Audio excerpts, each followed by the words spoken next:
Thank you. Good. We're ready.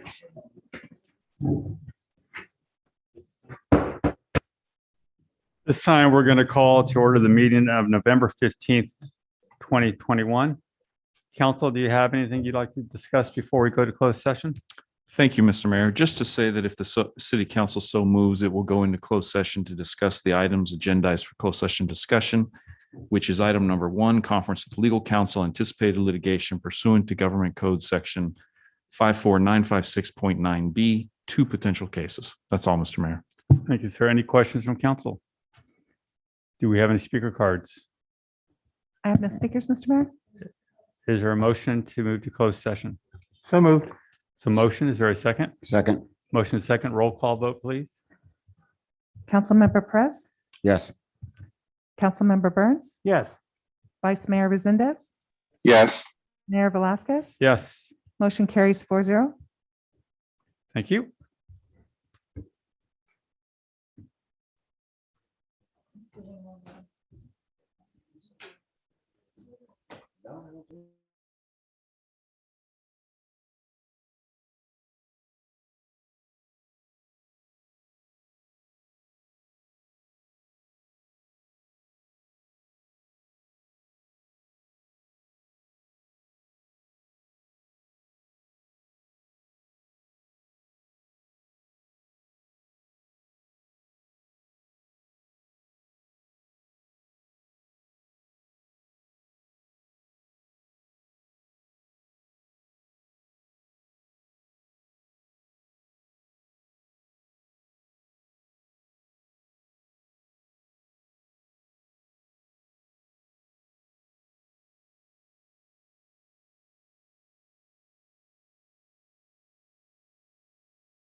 Dates have changed considerably.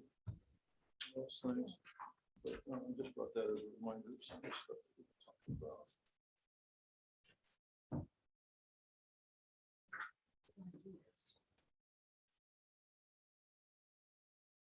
That's the same. This is the other page. It wasn't called.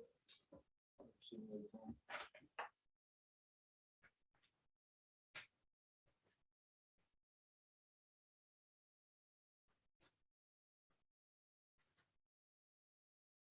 Put on that new 6 range.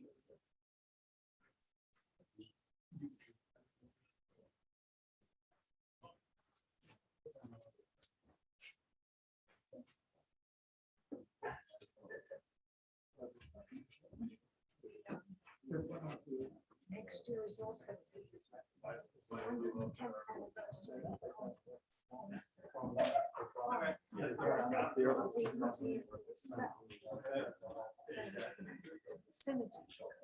People fill in there. We have pictures at the museum of people in airplanes around 1910 or 1912 was the first. Okay. Anyway, so. It wouldn't be impossible. The Airmen Association would be interested in highlighting women's activities. We could certainly add that to the parade. And I don't know if there's something that could be done at the airport as one of the weekend activities or something.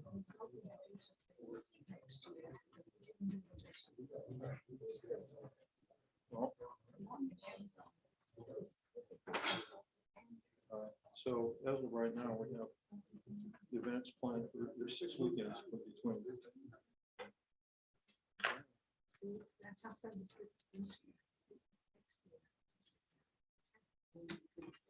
So between the 4th of July and the 7th of August, there's 6 weekends. And we have events going on 3 of the 6 weekends at this point. So we need to fill out 3 more weekends with events during that period of time. If you ask me later, I can tell you what.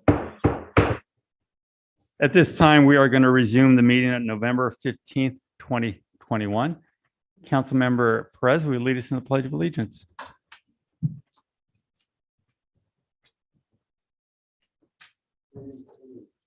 Pledge allegiance to the flag of the United States of America and to the republic for which it stands, one nation, under God, indivisible, with liberty and justice for all. Thank you, sir. Roll call, please. Councilmember Perez, Present. Councilmember Burns, Here. Vice Mayor Resendez, Present. Mayor Velazquez, Here. City Manager Miller, Here. City Attorney Epperson, Here. Chief of Police Reynoso. Here. Thank you. Verification of agenda posting. The agenda for the City of Hollister City Council regular meeting of November 15th, 2021 was posted on the bulletin board on November 12th, 2021 at 9:30 a.m. per Government Code Section 54954.2. Thank you. Thank you very much. City Attorney, will you please report out from closed session? Thank you, Mr. Mayor. The report out of closed session is the city council discussed those items agendized for closed session discussion. Direction was given to staff and the city council recessed from closed session at 6:28 p.m. Thank you, sir. Tonight, we have a proclamation for the 75th anniversary Hollister Airmen's Association. Ms. Erickson, you're here.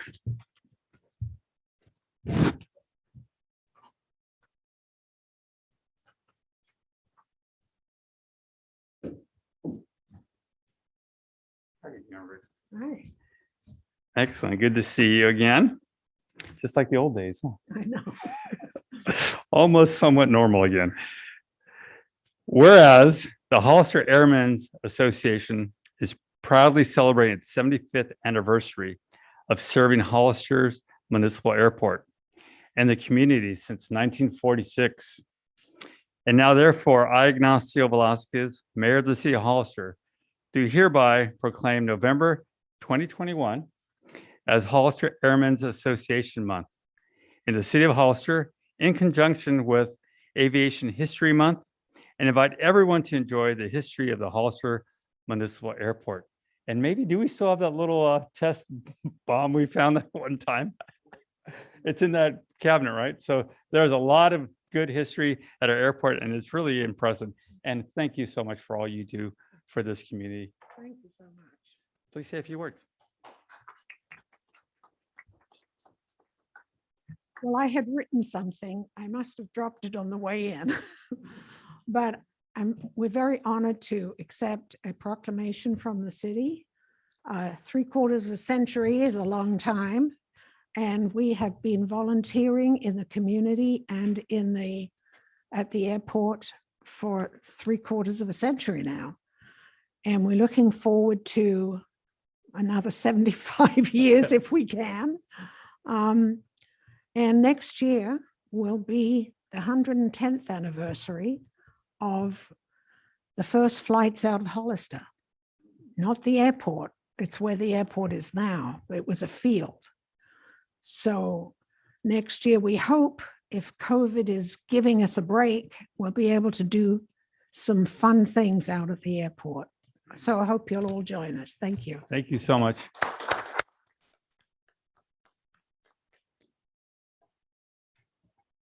We are now going to move to the consent agenda. Are there any items council would like to pull? Mayor Velazquez, Yes, sir. thank you. I'd like to pull item A2. Okay, any others from council? Do we have any from the public? We have one from staff, A3. A3. Is that it? Yes, Is sir. there a motion? So moved. There's a motion. Is there a second? Second. Motion and second. We'll move our roll call vote, please. Councilmember Perez, Yes. Councilmember Burns, Yes. Vice Mayor Resendez, yes, Mayor Velazquez. Yes. Motion carries 4-0. Thank you. We'll now move to item A2. Thank you, Mayor. I believe it's just a simple typographical error. If we could go to item A2 on page 22, item number 1, where it talks about those who attended, it shows that I was present when in fact I was absent. I joined by Zoom through the community Zoom link. But and I think it also showed that Vice Mayor Resendez was absent. I think those two just got reversed. So if we could correct that record, please, that would be Thank my you. request. Thank you, Mayor. Thank you. And I guess the vacant District 3 could not be present either. That one was correct. The computer was acting up that night, huh? All right. Thank you. Any questions, comments? Is there a motion? So moved. Motion, is there a second? Second. Motion is second. Roll call vote. Councilmember Perez, Yes. Councilmember Burns, Yes, please. Vice Mayor Resendez, yes, Mayor Velazquez. Yes, Motion carries 4-0. Thank you. thank you. We're now moved to item A3.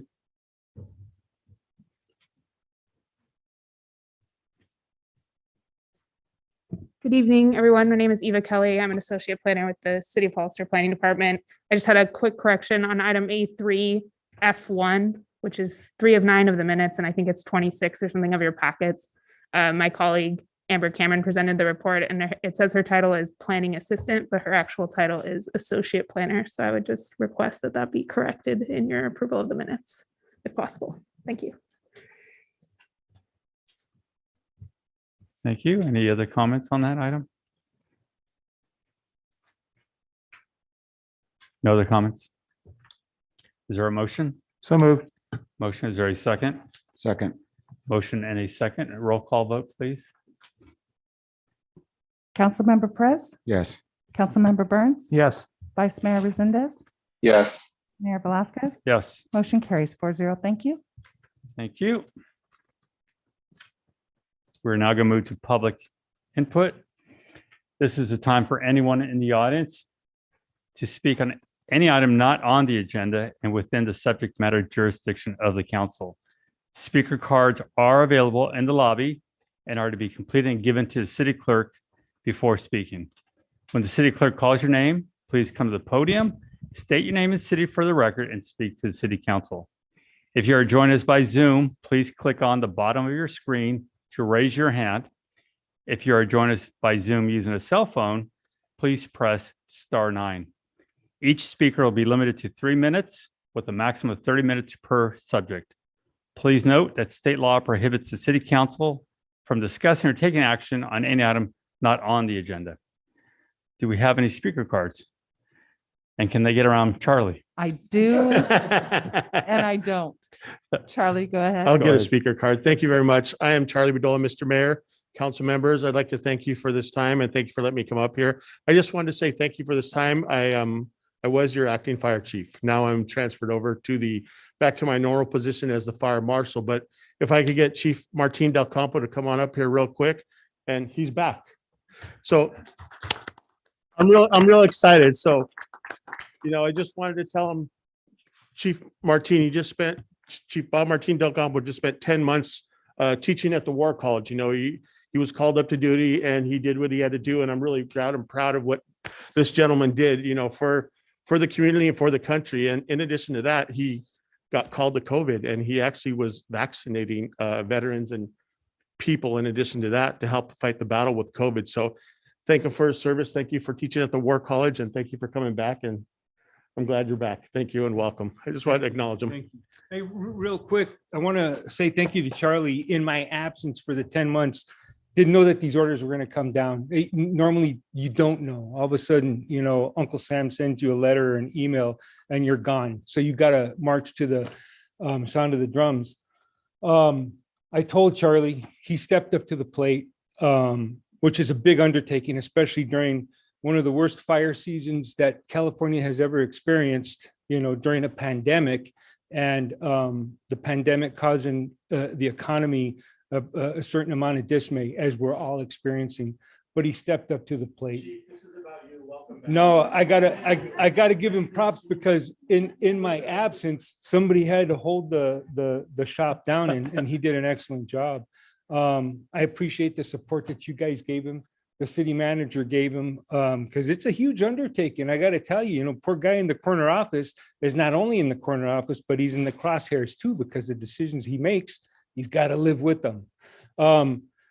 When I got deployed, they put me in the operations section, and part of that, I was a utility player. So I was testing students, I was testing the community for COVID, doing vaccinations. And one of the things was, in order for me to serve, I had to get vaccinated.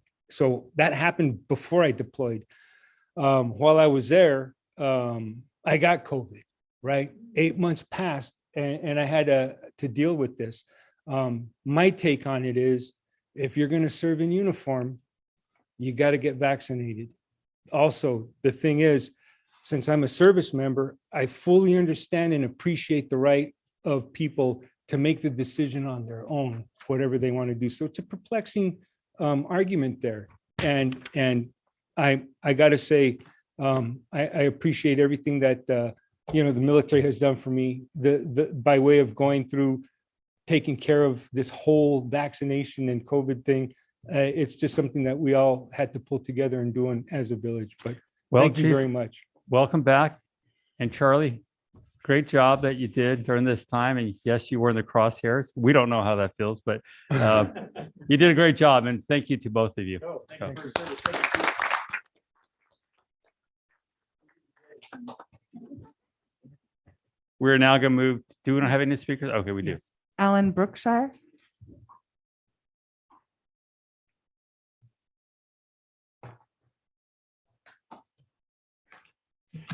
My name is Alan Brooks. I'm the owner at 221 Hawkins Street. So I've been speaking with Rick and Abraham and several other guys here. We're trying to get a feel about how we're going to move forward with my project. I know maybe you guys discussed it today during closed session. I don't know. I know you can't discuss any of those issues, but I went through the whole process that the city required me to do, all the way to finally trying to pull a final map. And all of a sudden I get an email. It wasn't even sent to me, actually. I want to read some of this email that came from the attorney. So it says, at this point in time, the city does not have a means immediately opening Hawkins Alley. So what exactly does that mean? In the future, you'll have a means to open the alley, or is this forever? Sir, it's to speak to the city council during public input.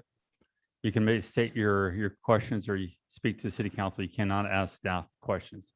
Okay, Okay? well, that's the question I have. What exactly is the means? You don't have the authority, you don't have the manpower, the funds to open the alley back up? And there was other issues we discussed on the phone one day about somebody in the conference call asked me to maybe go negotiate an easement with the people next door, the Chongs that own the dollar store. Is it possible for the city to just go negotiate that easement? And then I can stick with my original set of plans. So I guess I'm here tonight just to try to get an idea about how we're going to move forward with my project at 221 Hawkins. And, you know, I'm not this is infill. This is something that you think the city would want to get done. And so far, you know, besides a couple of people here, the rest, I'm just getting, is there a reason why you're making this so difficult on me? So I guess these questions don't get answered. I just address the council and tell them my feelings. All right. Thank Well, you, sir. Thank you. Thank you. John Robo.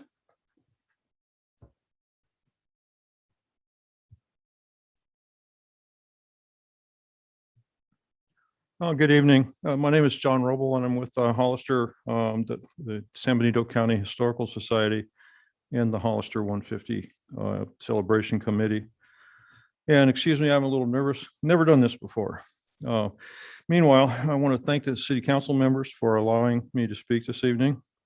And I'm here to talk about the 150th anniversary of the incorporation of the city of Hollister.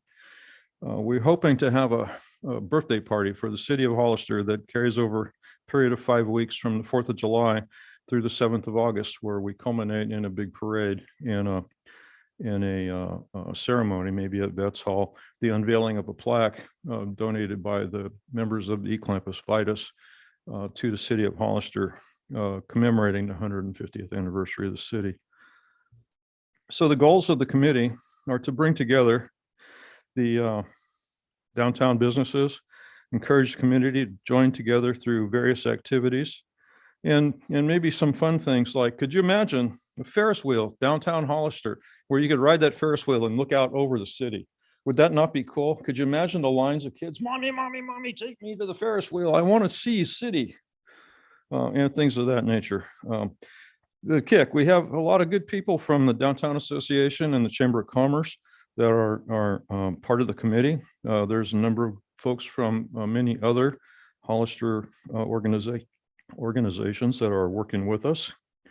We're currently working on bringing in financing from private and commercial sources, and also community volunteers. We've had a flyer out for a while now that we've posted on what's going on in Hollister and San Benito County. Kind of looks like this. Maybe some of you have seen it, asking for volunteers and ideas for things that we might want to do with the Hollister 150 celebration. And we're just wanting to make sure that the folks of the city and everybody has an opportunity to participate by contributing ideas and potentially funding to this Hollister 150 celebration. And if you think about it, probably for most all of us, this is the only time we get to do a thing like this. Every 50 years or so, 50 years from now, I'll probably be buried 20 or 30 years by then. So it's only one for me. So anyway, I just want to let you all know that this is in the works and being worked on. And hopefully we can all participate and support this great activity that these many volunteers in the city and county are participating in. Thank you. Thank you, sir. I have no more speakers, Mr. Mayor. Thank you. We'll now move to item D1, city manager's report. I have nothing at this time. D2, I believe Chief Reynoso has an item. Yes, Mr. Mayor, members of the City Council, this past week, Captain Eric Olson attended a 2-day conference in San Francisco for UASI. UASI is an Urban Area Security Initiative, in which he received a training on emergency preparedness, terrorism, and dealing with natural disasters and community outreach. So he was there for 2 days in San Francisco for that. Thank you, sir. Any questions from council? No? We will now move to item E1.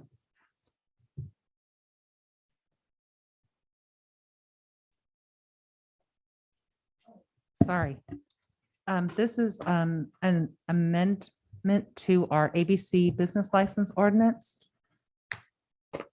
And I am going to go ahead and turn it over to Police Chief Reynoso.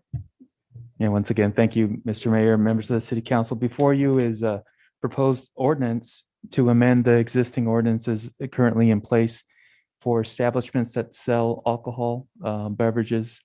That it would add 2 additional requirements as part of their licensing. One is to have adequate outdoor lighting to illuminate the front door, side of the buildings, and any parking lots that might be associated with that establishment. And the second is the requirement to have surveillance cameras that clearly depict the entrances and public areas and outside area around those buildings that sell alcohol. It would be something that they would have to do upon renewal of the licenses or when they're pulling their license for the first time. You have any questions in regards to that? Any questions from council? Councilmember Burns? Thank you, Mayor. Chief, can you just describe for me what adequate lighting is and who will be the person or persons that will establish what the adequate lighting element is? I think adequate lighting would be something that the city is already something that does not create light pollution, that are lights that only illuminate down to the ground. And I think it would be consistent with everything else that the city has approved in the downtown area or wherever these lights are placed. And if it's a parking lot associated with the business, it should be adequate in that it illuminates the entire parking lot, not just a section of the parking lot. Thank you. So will that be discussed in the Development Review Committee, or will that be handled by Planning and Development, or how exactly will that element be verified? I think it could be in multiple places. If it's a new development, definitely in a DRC meeting, we can establish, make sure that that's a requirement when they're building it. If it's something that's going to have to be added to other existing buildings later on, which I'm thinking a lot of these businesses already have adequate lighting, but it's something that we can discuss with the planning department and the police department jointly. Thank you, Chief. I appreciate the clarification. Thank you, Mayor. Thank you. Any, Councilor Perez, do you have a question? Yeah, so in that, on the surveillance systems itself, is there going to be, I guess, the pixels and all that's going to be able to identify? I mean, it can't just be just like a regular, has to be a adequate surveillance system, correct? That is correct. Is there certain specifications for that? I think that the specifications and these systems are constantly changing, and to put something into the ordinance would be, we would have to be looking at that over and over again and adjusting it. So I think adequate would be something where persons can be identified. There's a lot of inexpensive security cameras that provide very little detail as to who is there and what is happening. So it would be something that we would be open to discuss with the businesses if they have any questions. But definitely right now, I mean, the 1080p used to be the state of the art surveillance cameras, and now there's so many other ones that are much larger. But at the same time, they have a lot of data that they're storing, a huge file. So it's not really needed to have those huge, complicated surveillance cameras. So we're open to discuss with any business if they want to go over their surveillance cameras. We can offer suggestions to make sure that the entrances or the placement of these cameras to get the better bang for the buck. Yeah, sometimes one camera can do enough instead of having 2 or 3 cameras. But we know that it is a complicated issue, but we'll be willing to work with any business who wants our help to get a good surveillance cameras system that fulfills this ordinance. Thank you. Councilmember Resendez, do you have any questions? Not at this time, Mr. Mayor. Thank you. Thank you. As Mr. Burns was asking the question about how much lighting, it would be nice, or I think it'd be a good idea to understand foot candles at a certain point. I think your point was the entries and exits was really important. And the more light at that point, the better the camera, the video from the cameras. But I think also we do need to have that set standard, what we're looking for the cameras, to get more definition, more detail, and that would be helpful for, I think, that's the whole point of this. And you're right, that the systems today are what was expensive last year or 2 years ago. Now it's really cheap for a really good system. And it's helping them get the information where they can get a system that can provide that detail. And I think Paul might even know some of that. Paul, we're drafting you in. If not, I do have some resources from suppliers for that type of technology that I can get some brochures, and we can try to set a standard, because what we don't want is just the cheapest camera. We want to have video that really can be used later in case of an incident. And I also foot candles, we can talk about that. I have some equipment to measure that. Sure. If I may, we were discussing earlier today that we could put a link in our on our webpage for the police department with suggestions and recommendations and/or guidelines of what to look for when they're picking their surveillance cameras. And we can also include information about the lighting source. Excellent. I think it's a great idea. And I think the reason for not adding it into the ordinance again was because if standards change, if technology improves, we wouldn't want to be held or have to keep coming back and amending. Right. No, I understand. And again, I think it's a good idea here. Right. At this time, any other questions from council? This time we'll open a public hearing. Do we have any speakers? I have no speakers. This time we will close public hearing. Mr. Mayor, Go ahead, sir. thank you. I just think the city clerk brings up a good point, and I would just ask however we word it, if we can work with the city attorney to ensure that we don't have to keep changing it as times change and as technology changes. That would be my only consideration. Thank you for that, Christine. Thank you. Is there a motion? So moved. Or is a motion? Is there a second? Second, Motion is second. Roll call vote, please. Councilmember Perez, yes. Councilmember Burns, Yes. Vice Mayor Resendez, Yes. Mayor Velazquez. Yes. Motion carries 4-0. Thank you.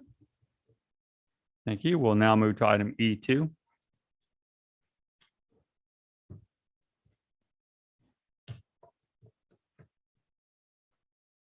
Thank you. Good evening. Again, my name is Eva Kelly. I'm an associate planner with the planning department. Items E2 and E3 are about the same project, just for slightly different resolutions. So item E2 is a resolution considering the Planning Commission's recommendation of public convenience or necessity determination for an ABC alcohol license that was applied for by Crave Wine Company, and the location would be at 616 San Benito Street in the downtown mixed-use zoning district. The ABC, the Alcohol Beverage Control, they issued a form to the city indicating that the location that this particular applicant is applying for an alcohol serving license has an undue concentration in that census tract for ABC licenses. And so what that means is that the city needs to make a determination that public convenience or necessity would be served by ABC issuing that license to them. And so essentially an undue concentration,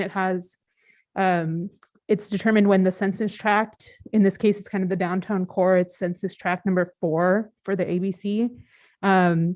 They determine if there's 20% or more crimes in that district, then the jurisdiction, so then the city as a whole, or whether there's a ratio of on or off-site licenses to population in the census tract that's greater than population or licenses to population in the county as a whole.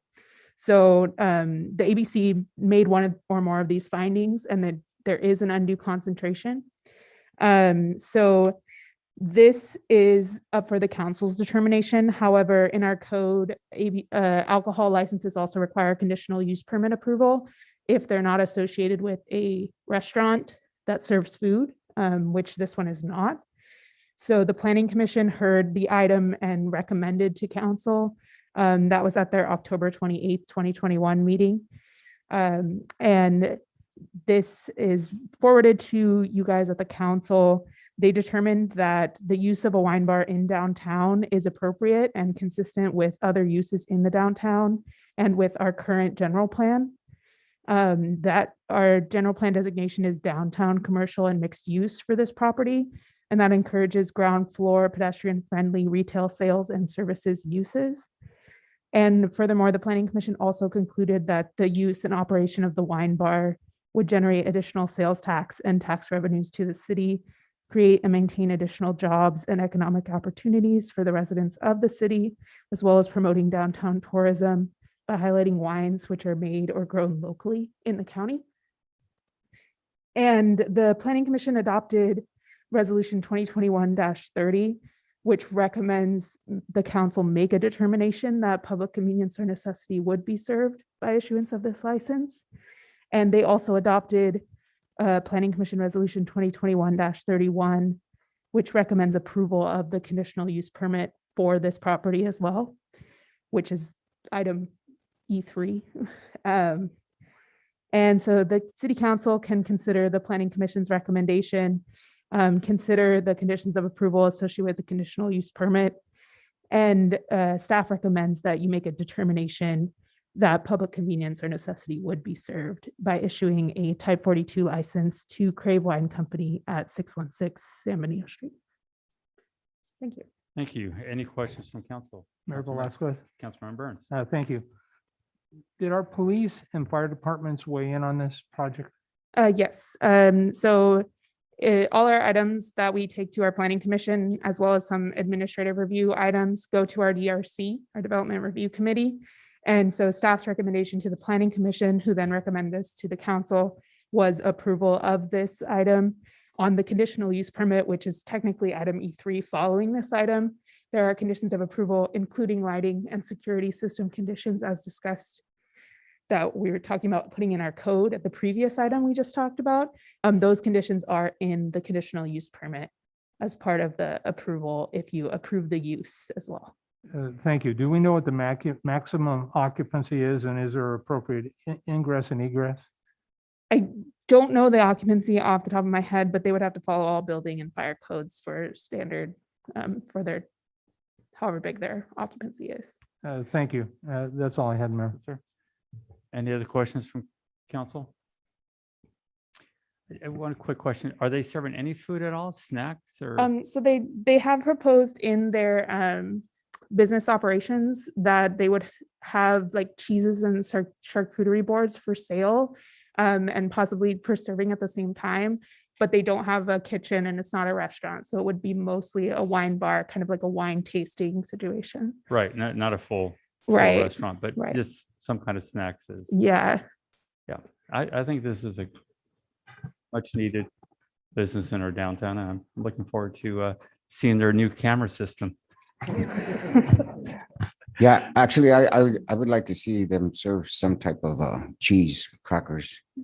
Yeah. The I'll fish- stop by for that. The fishy ones? Yeah, the fishy ones, those gold ones. Yeah. Yeah. Goldfish. Yeah, I would say I've had conversations with the new owners.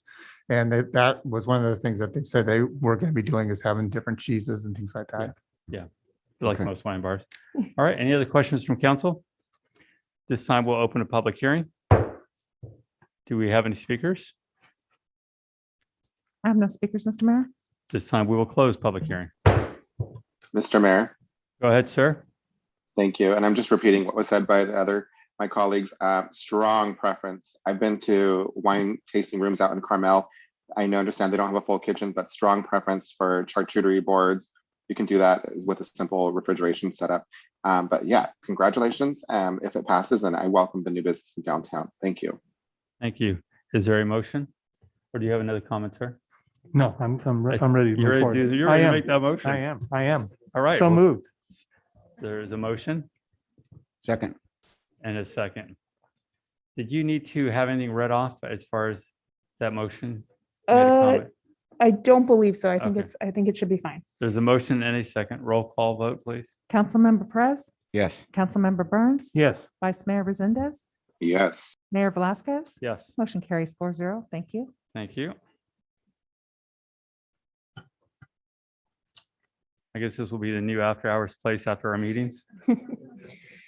I think they close early. Oh, I'd take my vote back. Seven Actually, or that was a something like hint. that. If we Eight. close, we finish the meetings early, that they'll be there. We'll move now to item E3. All Can right, can we thank get some you. crackers here? This item is related to the last item. So with the adoption or the recommendation that I guess a determination that public convenience would be served. This is a resolution actually approving the conditional use permit for the same project. This would allow the uses, and the draft conditions are recommended to you by the Planning Commission. Staff would add one change to the draft resolution. We were reviewing our permit numbers this morning, and we had changed everything to conditional use permit 2021-7 because we had some things wrong. And then this morning, we realized that it's 2021-11. So we would request that all of the reference to 21-7 be changed in the resolution. But essentially, just to reiterate the code, because this is not affiliated with a restaurant that serves food, it does require that conditional use permit approval. Okay, any questions from council? Seeing none, I will open it now for public hearing. Do we have any speakers? I have no speakers, Mr. Mayor. Now we will close public hearing. Oh, wait, I do have a speaker. I'm I so will sorry. reopen public hearing. Dulce Alonso. Oh, we're on E3. Never mind. I don't have speakers. I'm sorry. Okay, then I will close public hearing again. Is there a motion So moved. with the change of 2021-11? Correct. The motion, and is there a Second. second? Motion and a second. Roll call vote, please. Councilmember Perez, Yes. Councilmember Burns, Yes. Vice Mayor Resendez, Yes. Mayor Velazquez. Yes, Motion carries 4-0. Thank you. Thank you. thank you very much. We are now going to move to item F1.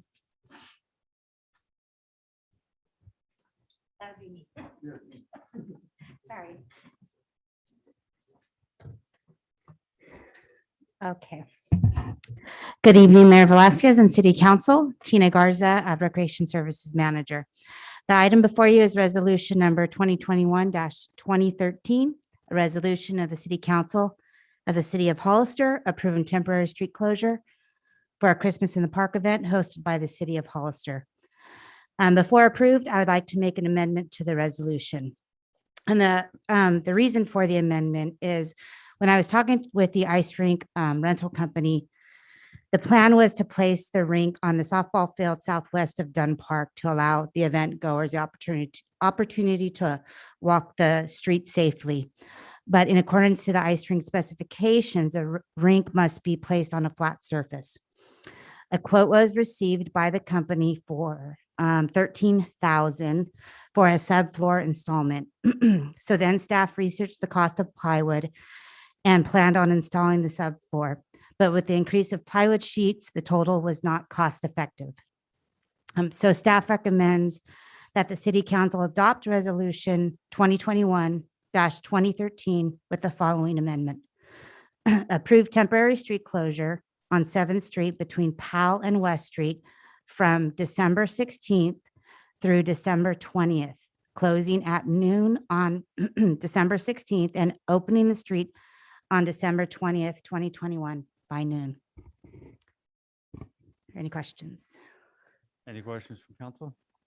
I do, Mr. Mayor. Go ahead, Councilmember Resendez. Thank you. I'm just wondering, are we going to have the same ice as last year, the plastic ice? Are we going to have real ice this year? And if we're going to have the plastic ice, did we look into getting a real ice? Vice Mayor Zendes, we absolutely did look into trying to put real ice here in Hollister, and the cost range from $65,000 to $120,000. And the electrical for that, we didn't have the correct infrastructure. If we would like to do that in the future, we did receive a couple of quotes on what it would take to allow this ice rink to be set up. And Henry, correct me if I'm wrong, 400 watts. 400, we needed 400, huh? Two. There you go. Electrical watts, which we don't have to generate this ice rink. If we want to do it, it's a possibility. Of course, we are researching it. I had staff go to the city of Monterey and did some research out there. So he received a lot of input on what the city of Monterey does. So we'll come back and hopefully we'll put it on the agenda and we can have more discussions. But at this time, we are going with the same company that we used last year. We have a bigger rink. And I still feel like our ice rink goers had a great time out there. And in addition to that, we also are renting a tent in case of inclement weather. Thank you, Ms. Garza. And I 100% agree with you. I don't want to do anything to hinder or slow down the process. The entire community had a great time. It's a wonderful tradition to continue. If there's any way possible for us to have a real ice rink this year, I'd love to see the item back. And if not, maybe it's something we could look into next year. Thank you. Thank you. Thank you. Any other questions? Councilmember Burns. Thank you, Mayor.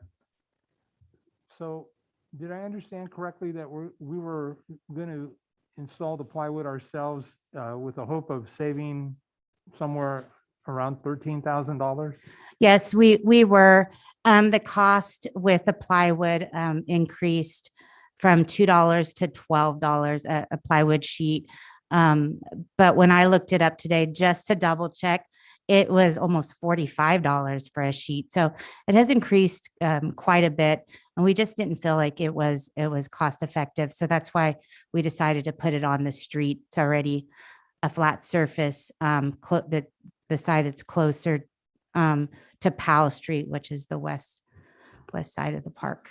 And so am I understanding that the ice rink will only be up for, did I hear you say 4 days? For 3 days. So we start Friday, the 17th at 4, and then we're out there Saturday from 12 to 9, and then Sunday 12 to 4.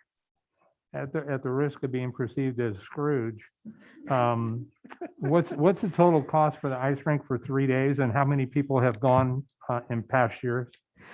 This would be our second year that we're offering the ice rink. And in years past, our first year, I forget the numbers. I want to say we had, I have to get back to you on that. I don't want to try to guess. It was pre-COVID.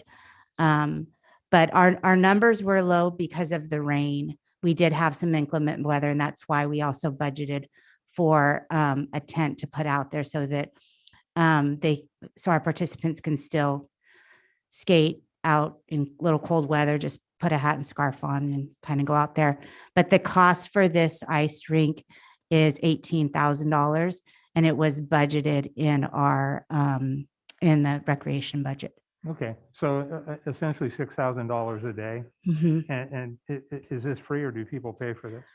They'll pay a minimal fee. In years past, our first year we charged for high schoolers and youth. It was $5 for 30 minutes.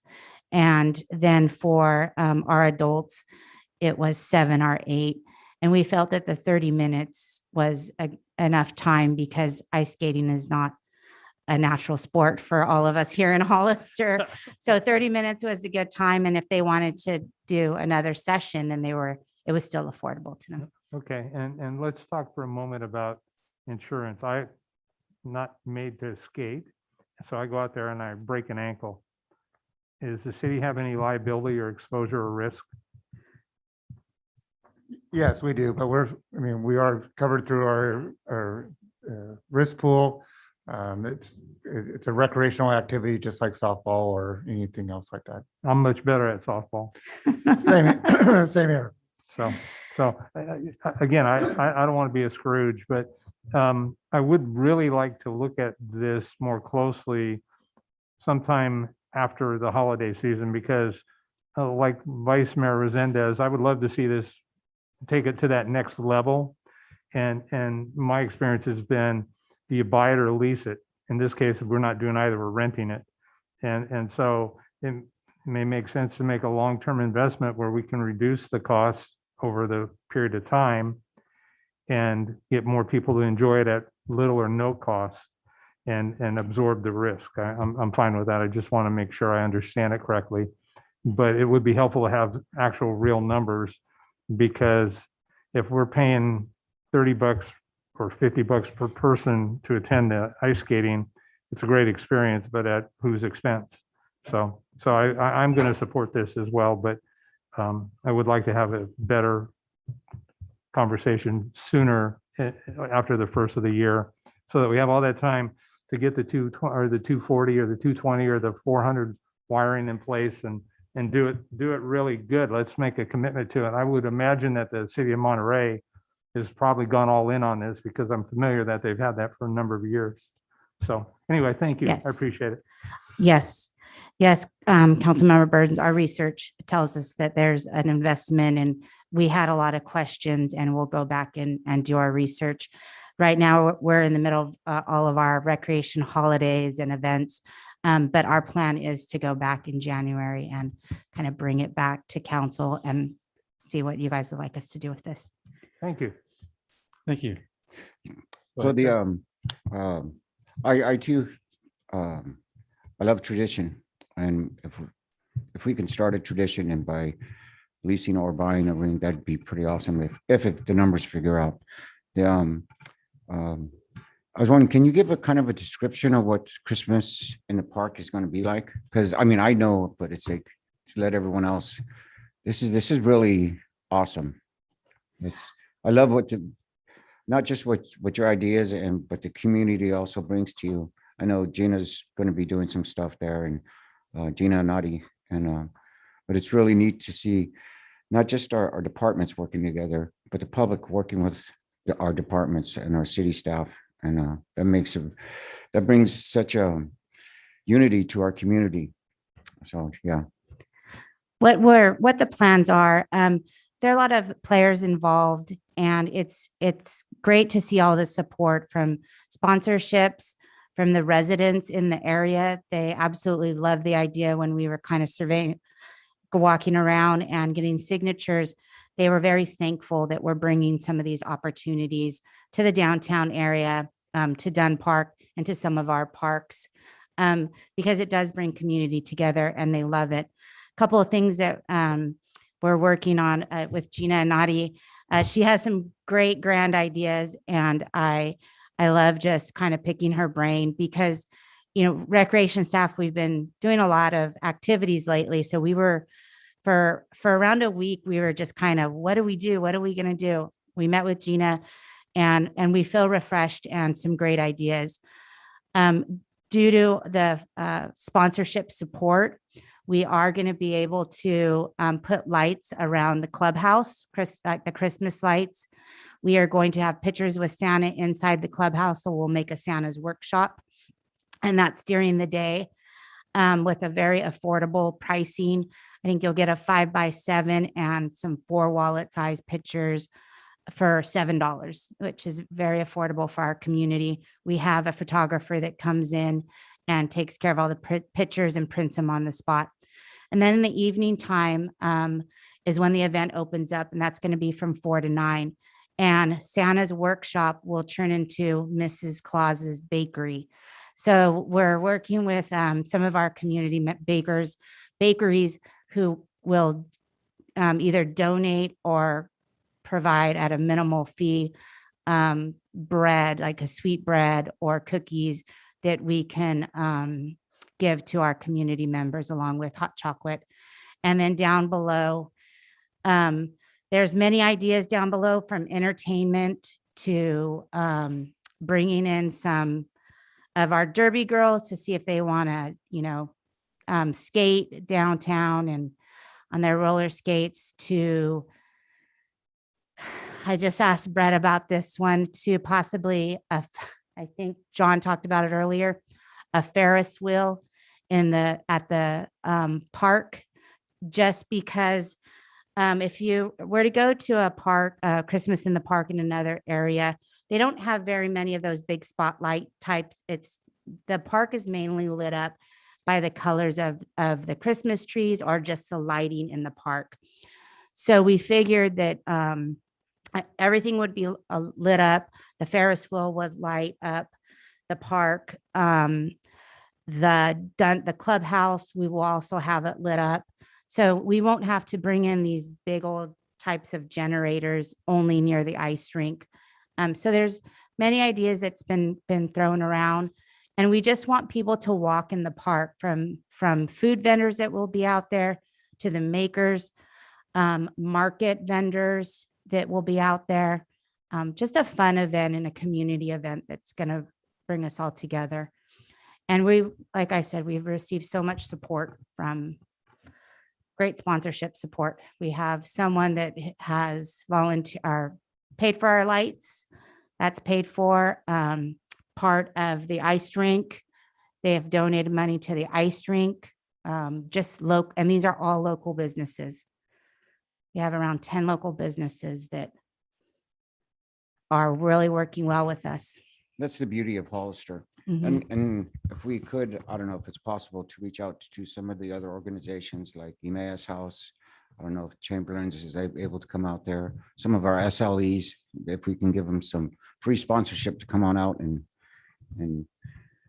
re-engage with society. That's it. Totally support. I'm sorry, Councilman Prez, what is an SLE? A sober living environment. Oh, okay, thank you. Okay.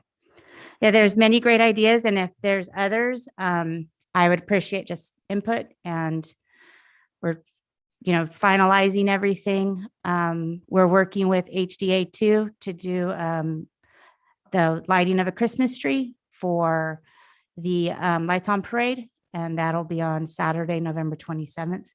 So we have another sponsor that has paid for the lights on that Christmas tree, and Bordett's is going to help us and deliver and secure it. So a lot of community support for these holiday events. Thank you. You have another comment? I do. Thank you, Mayor. I just want to offer up, I'm always available to be the Grinch or Scrooge.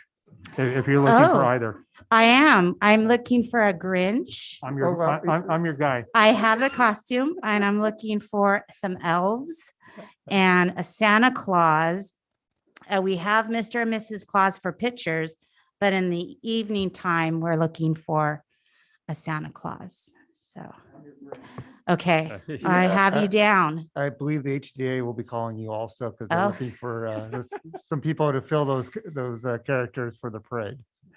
Too funny. They have asked, yes. Okay, He wants that on the record. we have a So- costume. To make sure. I think we're having a moment here. I have a couple of comments. Yes. I loved when we did it before. I especially love, I didn't fall down when I was doing it, amazing enough. But unfortunately, it rained on us right after, and it kept raining and raining. But the kids I saw using it out there were having so much fun. I've got to say, I'm a little concerned with it not being in downtown, because you're going to have neighbors that eventually are going to be fed up of any traffic in their area. So that's going to happen. And the whole point of downtown was to get more people enjoying downtown. And we had the bakery doing a lot of business that weekend. So something to think about depending on how it goes this year. We would all love to have some real ice, but I did look into the information when you presented it to me to take a look at the power requirements, and it requires a massive generator. It's not a normal generator. You pull the string on and it starts. It's a 480 volt 480 volts. generator, and it's I forgot what the amperage was, but it's think of it as a big trailer, basically. That's how big of a generator it needs to produce the power. Permanent situation would require a new transformer installed somewhere that can produce 480 volts. And the type of sub panels or panels that can have the amperage needed. So it's a big undertaking for something that's permanent. Not to mention, we'd have to buy that Zamboni machine to drive around in and get somebody certified on that. Oh, we have a volunteer. The Grinch will take that role. So I don't know how realistic it is at this point for permanent or even temporary, unless we can get 20 companies to donate $5,000 each and give it a run for 1 year and see if we can do what Monterey is doing. And I've been out there too. It's a lot of fun. So let's see what they're doing, how much it's costing them. We go from there. So that'd be exciting. I'm glad to see it back. And I'm glad you have the covering this year. So in case it does rain, at least we can keep moving on. So thank you for all your work on that. Yeah. A lot of fun. Welcome. Do we have any comment cards? I have no speakers, Mr. Mayor. Thank you. Is there a motion? So moved. There's a motion. Is there a second? Second, Motion and a second. Roll call vote. Councilmember Perez, yes. Councilmember Burns, Yes. Vice Mayor Resendez, Yes. Mayor Velasquez. Yes. Motion carries 4-0. Thank you. Thank you. We'll now move to item F2. Again, thank you for your guys' support. I appreciate us all working together on these fun community events. The next item is also mine, Mayor Velasquez and City Council. The item before you is resolution number 2021-2014, a resolution of the City Council of Hollister authorizing the calling for sealed bids for a parks, landscape, and soundwall maintenance service agreement. This item would approve plans and specifications and authorize staff to call for sealed bids for a service agreement. Are there any questions? Councilmember Burns. Thank you, Mayor. So first of all, let me say I'm so excited to see this moving forward. Unfortunately, it doesn't look like we will probably have a vendor or vendors in place until February. So I will follow up on that in my council member comments. Okay. But with regard to your specific issues, I was wondering, I've looked at the proposal, the RFP, and I didn't see any comments about irrigation. I absolutely know, because I frequently walk around my district, most of the sound walls, it seems like at one point they did have irrigation, but I've not seen any evidence of any of those working for a number of years. So I don't know, maybe this would be a separate item for future conversation. I also am wondering, and I didn't see, and maybe it's presumed, but I find that sometimes a problem with maintenance. I would hope that would include fall leaf maintenance. Again, Sunny Slope, I was up there this weekend, and there are leaves falling, as we would expect, and frankly, it's a mess. And so I would hope to see something in that regards. Okay. I didn't see anything that would necessarily talk about sound wall maintenance. I don't think those sound walls have been maintenance since they were built in all likelihood. The paint, the only new paint is graffiti paint, from what I can tell. And also wondering about sidewalk cleanup as well. When they're there, I mean, they're going to create dust and move some things around. So I'd like to see something in that regards. I saw some language about minority businesses, which I'm 100% in support of, but I didn't see anything that specifically spoke to a local vendor preference. And I certainly would prefer it to be a vendor or vendors in the city of Hollister or San Benito County, or in close outlying counties. I wouldn't really want to see a mega company just come to Hollister simply to do this and take the lion's share. If we can support our local contractors, I think that would be very helpful. Okay. And then my final question is, how do we put this out? And the reason for my question is, in the jurisdiction where I currently work, when we do RFPs, which I've done a few, we use a site to post things, and it's called planetbids.com. And if we're not using one like that, and I'm sure there are multiples for that type of opportunities, I would encourage us to do so, because I don't think word of mouth is necessarily a bad thing, but I would love to see us get a lot of interest in these RFPs. And so for that, I don't know if you can answer any of the questions. I've kind of machine gunned them at you. And so, but those are my interests. And so I'll leave it at that. Thank you, Mayor. Thank you. Thank you. Any other questions? Mr. Mayor, if I can. Go ahead, Vice Mayor Resendez. Thank you. I also agree with Councilmember Burns that we can put a preference in to get local vendors, the business. And if we can also get the local vendors, the RFPs, because I'm not sure how familiar they are with the process. But yeah, those are my two main concerns. And I brought it up before.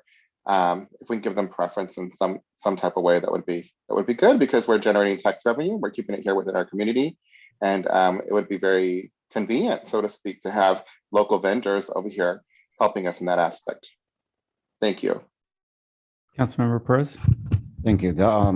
So in my past history, I've been a maintenance supervisor, and one of the things dealing with landscaping companies where they're able to charge a lot is in the irrigation, repairing of the irrigation. So I don't know if that's something that we might even be able to work out with our own city, or to see what kind of numbers they can come up with on that. Just a little suggestion. Thank you. I do have a few comments, and Mr. Burns is correct. I think the goal here is to get local companies working, which I believe all of us agree on. The maintenance, one thing, the repair is a separate issue. I think what would work is get them started so they understand the issues, what areas are not getting watered. So then hopefully they will have access, and that's why they need the landscaping license. They'll have access to the box to control the timers and so on, and make sure the system's working correctly. Without that, they're never going to be able to make the system work. So I think a lot of these different areas we'd have to pick or get funding for to do the repairs that are needed, lay down the bark or lay down the water lines. I'm sure a lot of them are broken by now. I think you're right, it's been years, but it's a great start. And I think we're going to see really a big difference in our sound walls. A couple of things. I think you might have taken this proposal from the tree trimming proposal before. Yes, And it's some of it. because yeah. on item G, it says your sealed proposal, label it for tree trimming. So we Oh, want to okay. make that correction. Yes. And the other major thing that I saw, if we really want local contractors, that same document says prevailing wage required. A small company will never be able to do it. If it's Oh. prevailing wage, they'll be out of business. They just can't do it. And I know this from years doing that type of work. You have to be a relatively larger company to be able to handle that kind of paperwork. And if you're a small one that tries, you pretty much quit after the first few errors and then the fines that come with them. So it's not a requirement. Okay. I So, thought it was a requirement. Yeah, no, it's not a requirement Okay. for maintenance work. And it's going to encourage more of our local contractors, landscape contractors, to come out and bid. But that would be kind of a breaking point for most of them. So we can Okay. do that and then All right. get them started, figure out what they're going to need to do the repairs. And I'm sure all of them would be happy to give us an idea of what it's going to take to repair a lot of those areas, and we can come back and look into that. So it's exciting. This is a big day. Follow up for me. Go ahead, sir. So with this, are we looking for one company how many parks do we have now? I just did the math on that, and we have 18 parks. I think our park facility master plan says 25, but that's it, our partnership with the Hollister School District. So the city itself owns 18 parks with three new parks being developed. So a total of 21 parks. Lots of sound walls. I can't read it. I think it says 582,000 square feet of sound wall, which I have all the locations right here if you guys want to review it. And then all the parks and how many acres we have out there too. So we're just looking for one company, or we thought of splitting this up? The idea behind it, from just at staff meetings and just kind of gathering our thoughts, was a few landscapers And I've already accumulated a list of landscapers and they are local. So they've been reaching out. I guess they're kind of hearing through the grapevine that we were working on an RFP.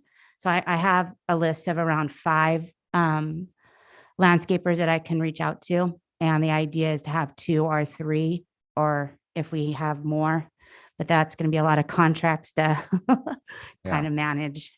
Yeah, we don't want to make this too difficult, but I believe that it's good to hire locally and to support our local businesses, but also to make them competitive with each other, not to just get laxed in, because I know working with landscapers, that happens. So with that being said, so say Dunn Park or if we run into problems with that, are we going to be calling, if it's being neglected, are we calling Henry in the middle of the night?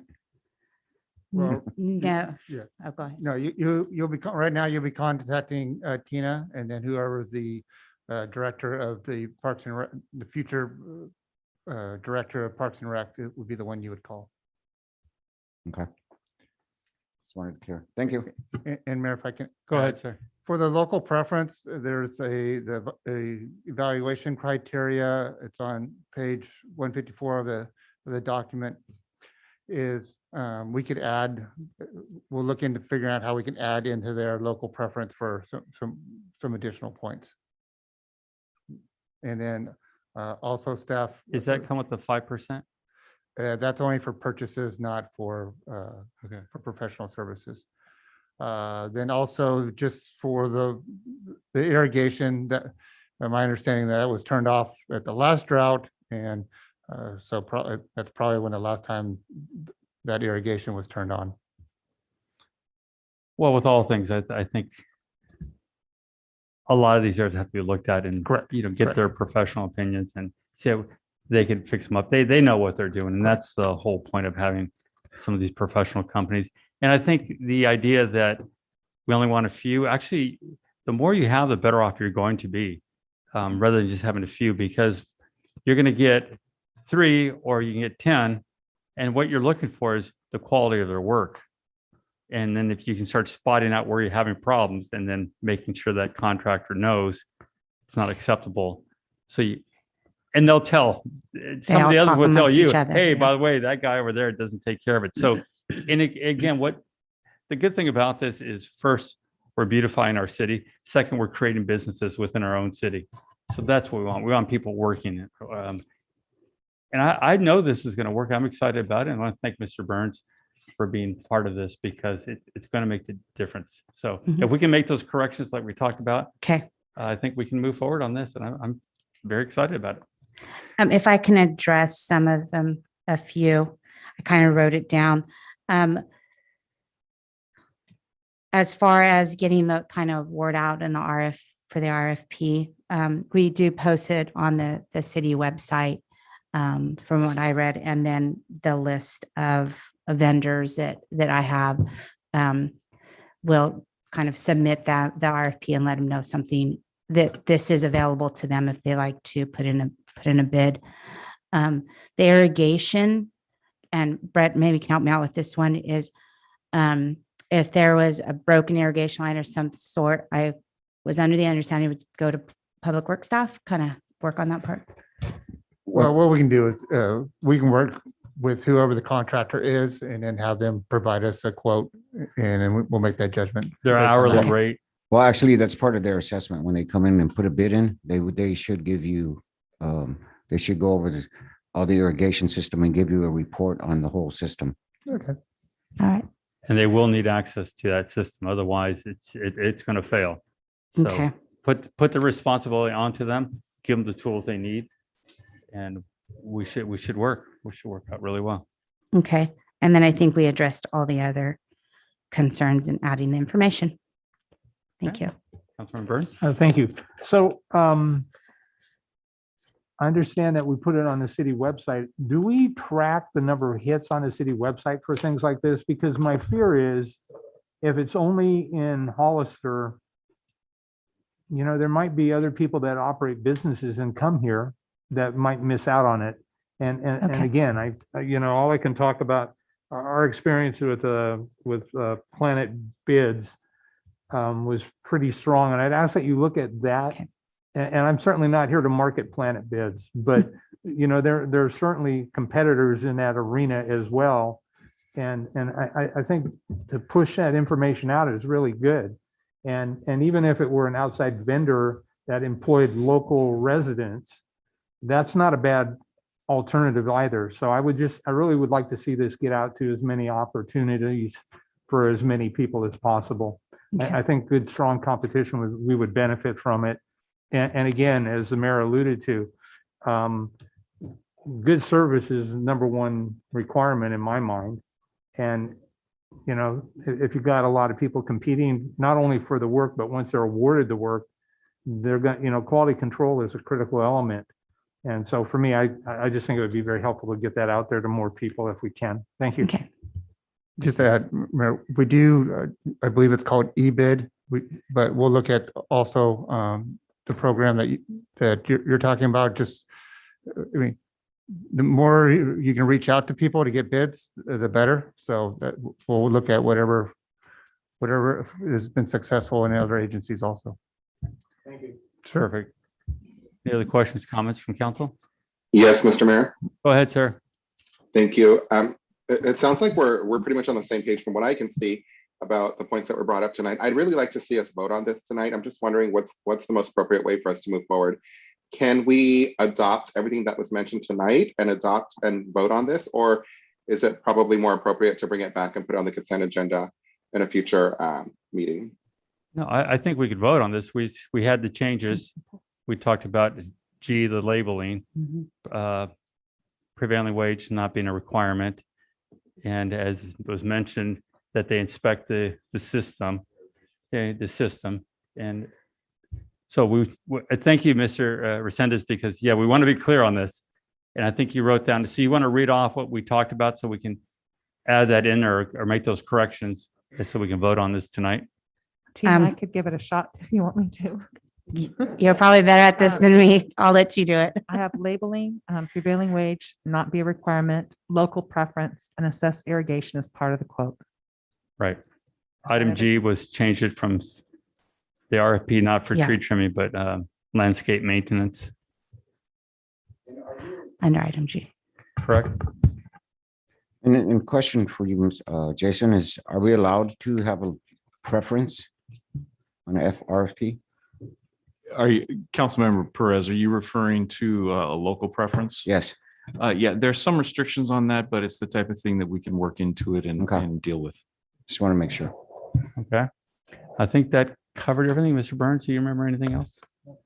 I think it will incorporate the bidding as Mr. Burns pointed out. Okay. Do we have any speaker cards on this item? I have no speakers, Mr. Mayor. All right. Is there a motion with those changes? So moved with the changes. There's a motion. Is there a second? Second. Motion and a second. Roll call vote, please.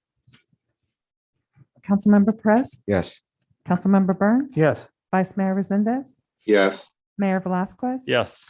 Motion carries 4-0. Thank you.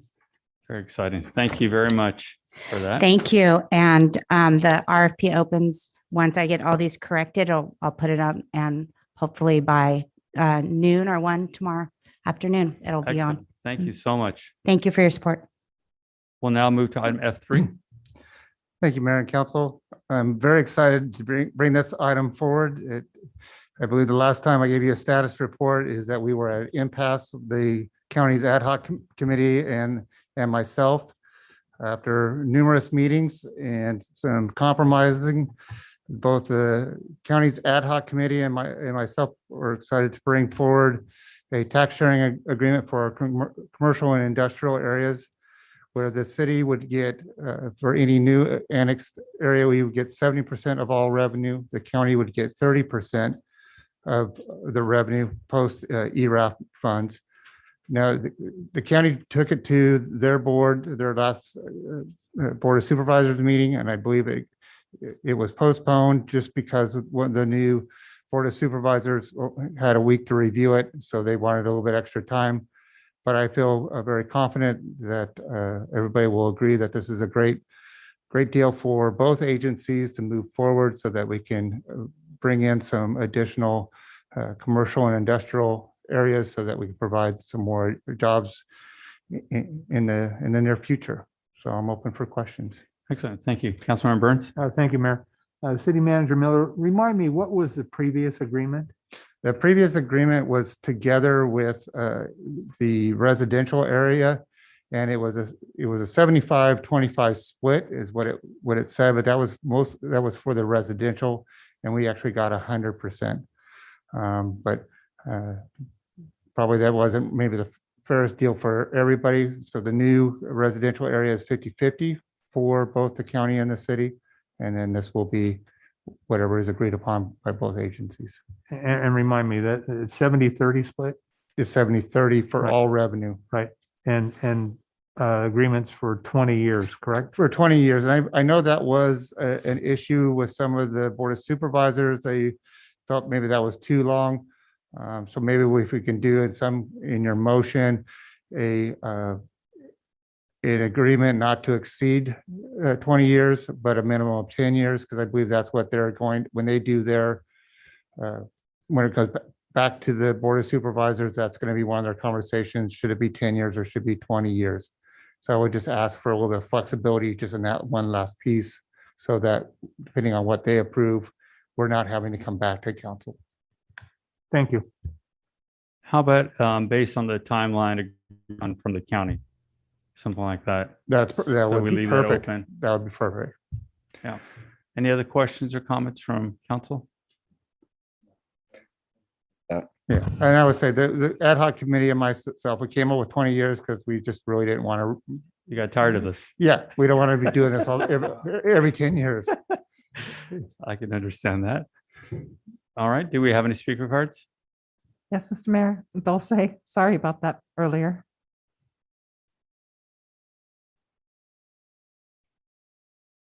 Dulce, go ahead. Don't say it. Oh, never mind. Yeah, can you hear me? Yes, we can. Oh, hi, good afternoon. I just want to add, thank you for bringing this forth. And we do have a few modifications, the 3 additions that were sent over. But hopefully once it goes to the board, we can get a final version and approved by y'all. But that was all from my end. Thank you. Okay. Do we know what? Yeah, Dulce, do you want to read off those 3 items? Yes, give me 1 second. Let me.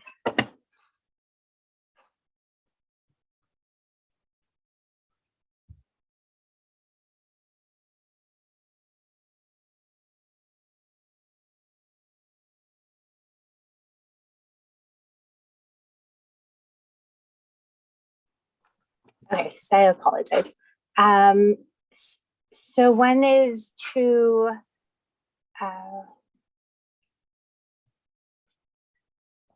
that the city agrees to share confidential tax information such as sales tax, TOT, and district tax for auditing purposes only, and the county agrees to follow confidentiality requirements and follow all applicable laws.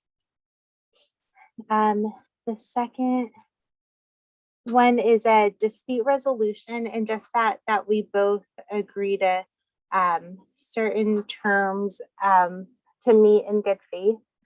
And attorney had the specifics that were sent over. And then the third inclusion is. I'll say real quick, I'll add on that one. That was just, if there was any conflict, we agreed that we would meet with each other and try to iron that out first. Yeah, standard. Yeah. And then the last was just that if any applicable state laws change, we agreed we would come, if any, in the event that any state laws change, that we would agree to come together within 6 months or as closely as possible to address whatever law to be in compliant with whatever laws that come in.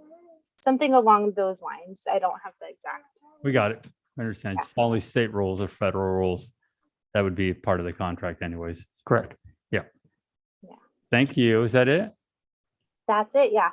Thank you very much. Do we have any other speakers? Yes, Mr. Mayor? Joe Gioloni? Jackaloni. Giacalone, okay.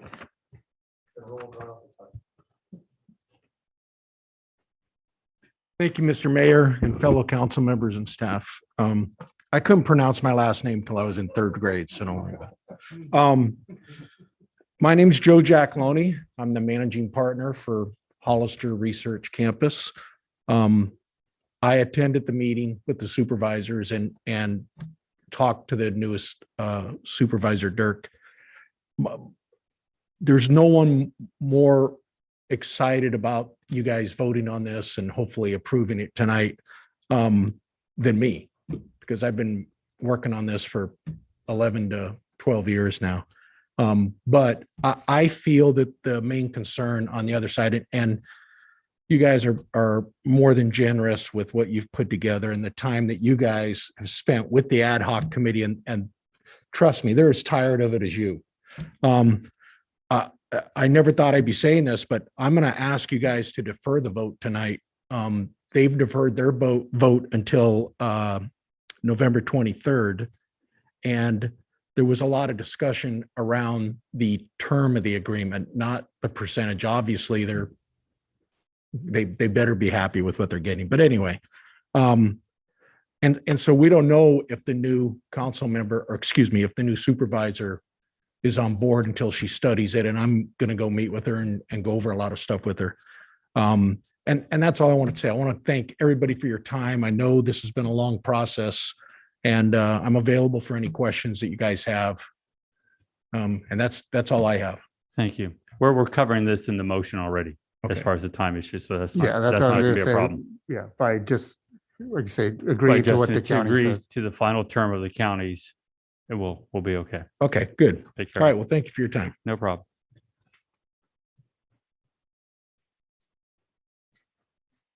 I have no more speakers, Mr. Mayor. Thank you. Any other questions, comments from council? Is there a motion with the change of the time frame based on the county's decision? So moved with revised language. There's a motion. Is there a second? Second. Motion and second. Roll call vote, please. Councilmember Perez, Yes. Councilmember Burns, Yes. Vice Mayor Resendez, Yes. Mayor Velazquez. Yes, Motion carries 4-0. Thank you. thank you. Thank you for allowing me to complete one of my projects. Yes, check that one off your list. Done. We'll move now to item G1. Report from city council members regarding their committees. Councilmember Burns. I have nothing to report. Thank you, Mayor. Sure. Councilmember Perez, Nothing at this time. Vice Mayor Resendez. Nothing to report, sir. I don't have anything to report either. We will now move to item G2, informational reports from city council. Councilmember Burns. Thank you, Mayor. I wish I could say I have nothing, but I have plenty. Uh-oh. So I would like to ask that the city take and look at illegal signage. What I'm referring to is specifically lawn signs that are, I'm seeing a lot of that in our community now, typically development driven for housing. And I've seen plenty of it out on Airline Highway, and I know that's the state jurisdiction, but I'm sure that they would probably acquiesce and let us pick up illegal signage since they don't apparently have the time to. But it's prevalent throughout the city with new housing development. And so I'm fine with what's permitted, but you know, the stake signs or the lawn signs, I'm pretty sure they're not. So I would like to ask the chief of police, Chief, do we have what I'm going to call safe zones where people that if they want to sell something through the internet, they could go to a well-lighted location, possibly the police department parking lot where there's a safe environment. I know that there's an increase in people getting ripped off when I'm trying to sell something to you over the internet and we show up, and I know some other jurisdictions have had some good success with it. And if we do, I'd love to know about it. And if we don't, I'd ask that maybe we consider that. Yes, Mr. Burns, we don't have anything official, but you bring up a good place at the police department. There's cameras out there recording in the parking lot, and it's a relatively safe environment. We can work into providing more than one safe area in the city to be able to carry out these transactions in a safe manner. I would say that if the person doesn't want to meet with you at the police department, there must be a reason for that. There's a clue, right? Yes. And it could be child custody issues too, where one parent's handing off one child for the weekend to the other parent. And so I just think that to be a little proactive in that area could be very helpful, I think. Thank you, Chief. Mr. Miller, I do want to talk with you for a minute, please, just about my favorite topic, which is Sunny Slope Village. And I had the opportunity to walk out there this past weekend, and Beverly Drive is just inundated with leaves falling from the trees, which is to be expected, but the gutters are full of leaves. The rain, the storm drains are blocked on all areas that I saw, whether it be Beverly, Sunny Slope, or Hillcrest, and even Fairview. And so I'd ask that maybe I know that we're doing, and I'm very excited by the RFP that's coming forward, but that'll be in February. And I think that if we could get some people out, and I know that more leaves will fall, and I'm not so concerned about those that are on the ground as much as I am on the sidewalk and in the gutter. And so if we could take a look at that, I would very much appreciate that. Let me just stop, just looking at Henry, we have the leaf trailer, right, that will pick up all the leaves. Yeah, we will get somebody on that. Thanks. And I know it feels like a fruitless process simply because you go clean them up all, and by the time you're done, more are falling. And I know that the wind will take care of some of that, but it was pretty sloppy out there this weekend. Right. So And if on that note, if I can also just kind of, I can bring it up under mine, but to kind of remind landscapers that blowing leaves out into the street is against our municipal code. So just kind of. agreed. Thanks. I had the opportunity, I got a text this weekend from one of our former council members reporting some graffiti on walls, and I appreciate that he was proactive. He actually went out and took care of the problem. I sent you an email or a text, I don't recall. Correct. But I'm wondering, is there a hotline for people to report graffiti to, or how do we get city staff made aware so that we can deal with it in a fairly timely manner and not necessarily interfere with law enforcement? Because I know sometimes in graffiti there are messages, and I'm not clear on what that process is, but I would like to make it available to the community so Correct. that we know in the future. I'm looking at Paul, because I believe we're probably a council meeting or two ahead of, or we're going to be, we have a program called Tyler 311, which will be allow citizens to use their phone or on the internet to make those, report those kind of items, and then it'll get routed to the correct individuals. So we're real close to rolling that out. I'll defer to Paul on that real quick. Yes, council members, Paul De Silva, IT Director. We are currently in the process of setting up that program 311. So residents can actually get on the website, report graffiti, shopping carts, any other things that are kind of out there. And it'll get routed out to the appropriate departments to take care of. We are kind of just started internally testing that. I would think probably in the next couple of months or so, we'll fine tune everything and then get it up where we can actually publicize it. We're also working on an app to go with that. That'll run on an iPhone or Android. And it also ties into the Tyler 311, where you can actually take a picture, upload it, report, whatever the issue is, and it would tie into 311 to flow into the departments to handle. So we're in the process of taking. I can't tell you how excited I am to hear that. I know that works. I've worked in several places where they have similar type systems. It does present some staffing challenges sometimes, but I'm excited to hear about that. Thank you, Paul. Yeah, and apologize, it's taken a while. There's a lot of back end stuff that needs to be tweaked for this to work understand. correctly. So Yeah. we don't want to just put it out there and No. have problems. So. Yeah, absolutely. Live that night dream or nightmare as well. So, City Manager Miller, I'd like to know about where we stand on Clower Park. Again, I was out there this weekend and it says that there are signs that say that the park's going to be temporarily closed.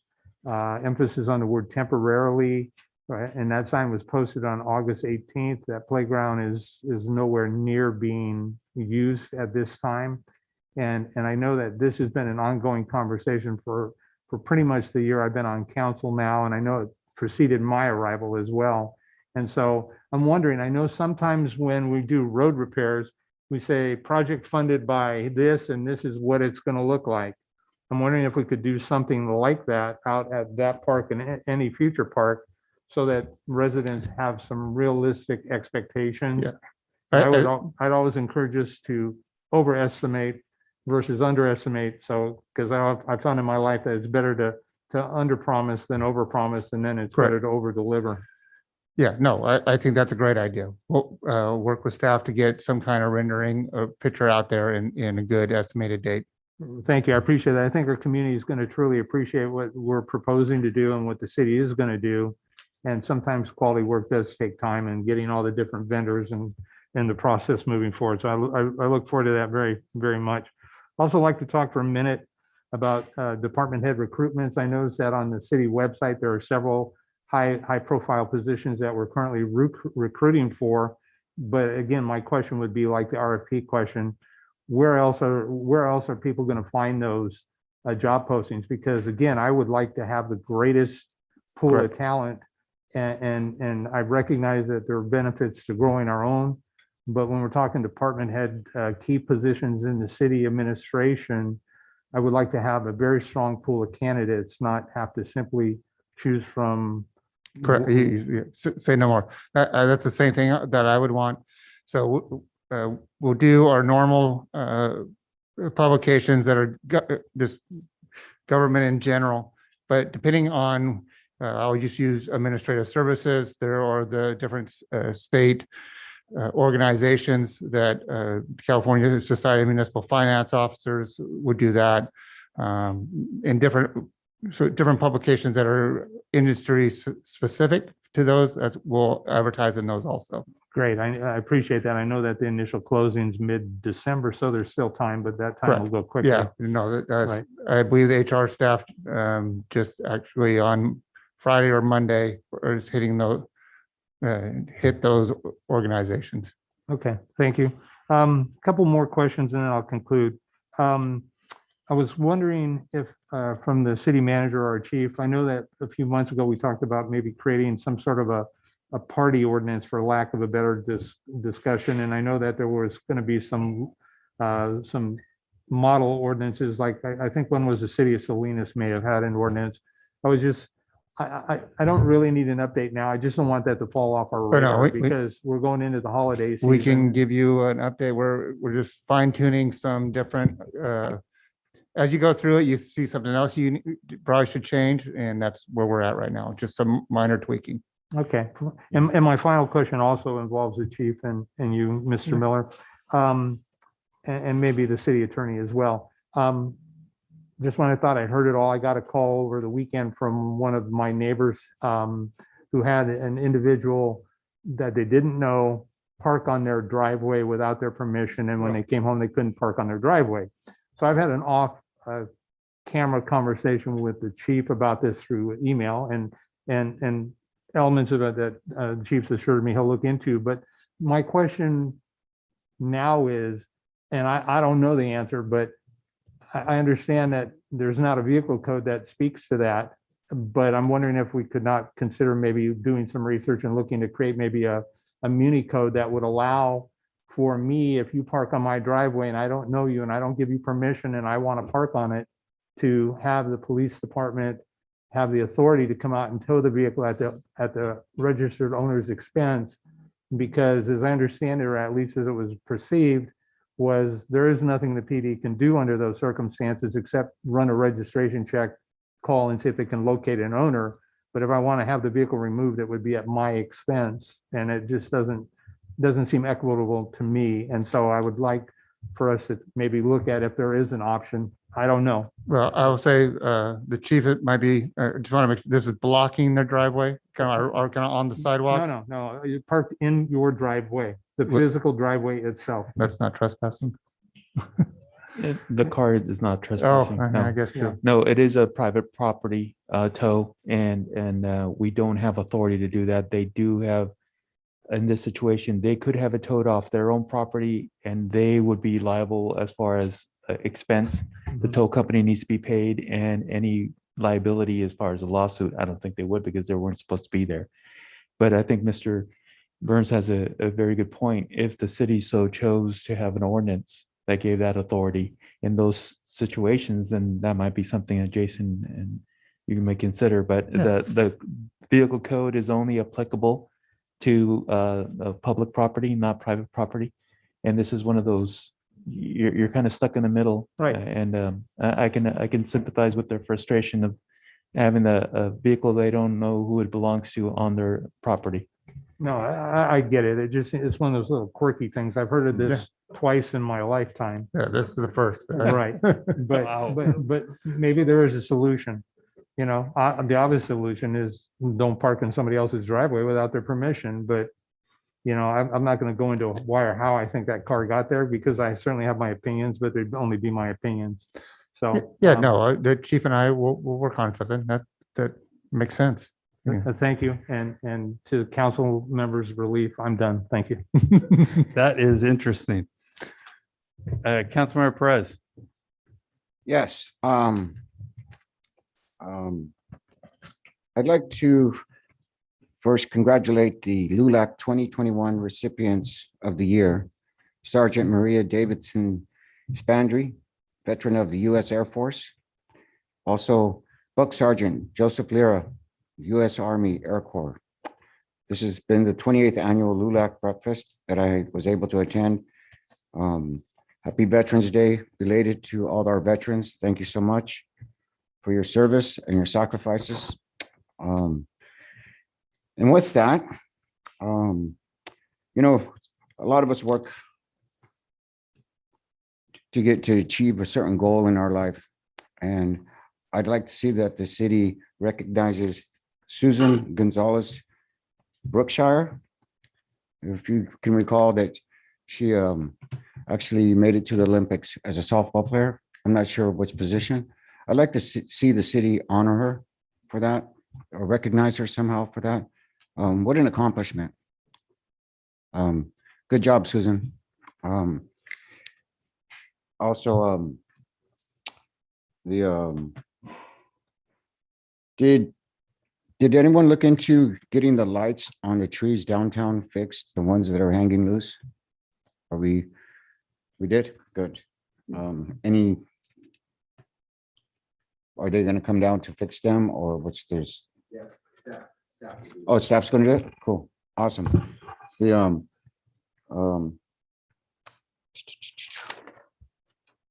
Also, I wanted to thank staff for their diligence in our pickleball community. We will be getting the courts painted at Gun Park.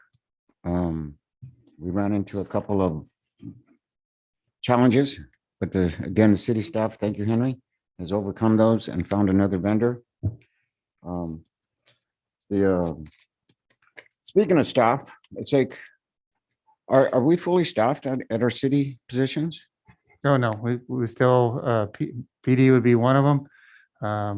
Finance department has some openings. We have the director positions that are open. I believe recreation has some openings. We have quite a few. And our maintenance department? We're not immune to the people that are just are not wanting to work right now. So we're trying to do our best to recruit them. Is that including our maintenance department? You have openings too, right, Henry? Yeah. Okay, so I'd like to encourage the city to not just get to work, but help make some money and clean up your city. Other thing, American Rescue Plan. When do those funds have to be spent by? December 2024. 2024? Yeah, Okay. and I'm working on trying to get a presentation for next council meeting. on So that one. will be for next council meeting? Correct. Okay, just wanted to nail that down. And that's all I have. Thank you. Thank you. Vice Mayor Resendez? Thank you, Mr. Mayor. I'm not sure if my colleagues had an opportunity to read the email that we received from Supervisor Bob Tiffany over the weekend. He is, and the other board supervisors have some concerns over the redistricting of congressional District 20. They want to essentially redistrict Hollister, I think San Juan Bautista, obviously, Greenfield, Soledad, into South Santa Clara County, and we would no longer have Jimmy Panetta as our representative. The supervisor brought up some great points that we are a more rural community and we identify more with the Central Coast and Monterey Bay, and therefore they're lobbying the efforts to maintain the district that we have now. So there's some time concerns here that we need to, a couple of things. Number one, they're hoping to get a letter from the city council, as well as other surrounding cities, to say that we would like to maintain the current district that we have with the Central Coast and our current congressional representative. And the other thing is a pressing concern is that they need a representative from the city council, if anyone's available. I am not, on Thursday to attend a press conference in Monterey to join the efforts in lobbying I believe it's the state controller's office in maintaining the current congressional region. So I don't know what we can do to go about this, and I probably should have had a conversation with staff. I apologize that I did not. But if there's anything we can do to kind of make this a more urgent matter, and if I know that I cannot attend this Thursday's press conference, I had a conversation with the mayor, and I believe he's unavailable. So I was hoping if we can get a commitment, if the other two city council members are agreeable to it, to possibly connect with Supervisor Bob Tiffany fairly soon and see if they would be interested in attending the press conference. And I guess if we could agendize this probably for a special meeting, or if we can just find another way to have this discussion and see if this is something that we'd want to support, effort that we'd want to support. That concludes my information report. Thank you so much. Thank you, sir. Maybe we should address that. Can we do that through a consensus tonight to draft a letter to support the current boundaries? Yes, and then I assume you mean bring it back to the council for its approval? We could do that if we have to do a special meeting. I think it is very important that the relationship with Silicon Valley really makes no sense. And we're the Central Coast, and we've built a good, strong relationship with Monterey County and Santa Cruz County, and to all of a sudden have Silicon Valley represent us, it's not going to be to our benefit. So if we could maybe get a letter and then figure out how we have a quick special meeting to approve that and get that sent off, would that be all right with the council? Couldn't you just draft that and then we could read it and then sign it and then send it off?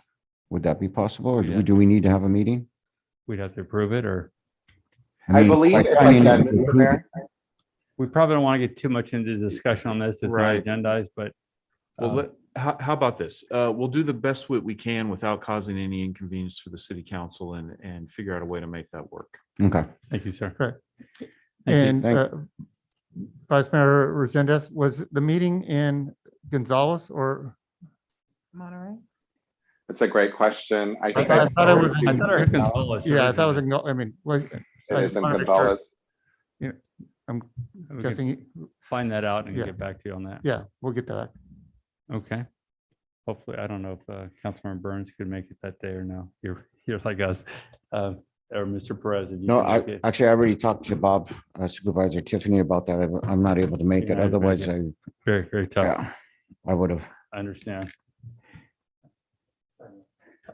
Thank you. So my comments, going back to Mr. Burns' comment about the car parking in the driveway, that's just beyond belief.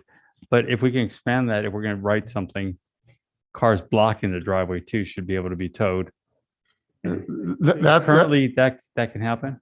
Yeah. But if it's on the private property, they can't. In this situation, the vehicle was completely in their driveway. Yeah. just, and off the roadway, and it wasn't blocking, so it wasn't specified. Unbelievable. So we can move on that we never want that happening again. The Clower Park issue, we talked about that before. Do we have dates? Is that what's going on, or? It's supposed to be by Thanksgiving, correct?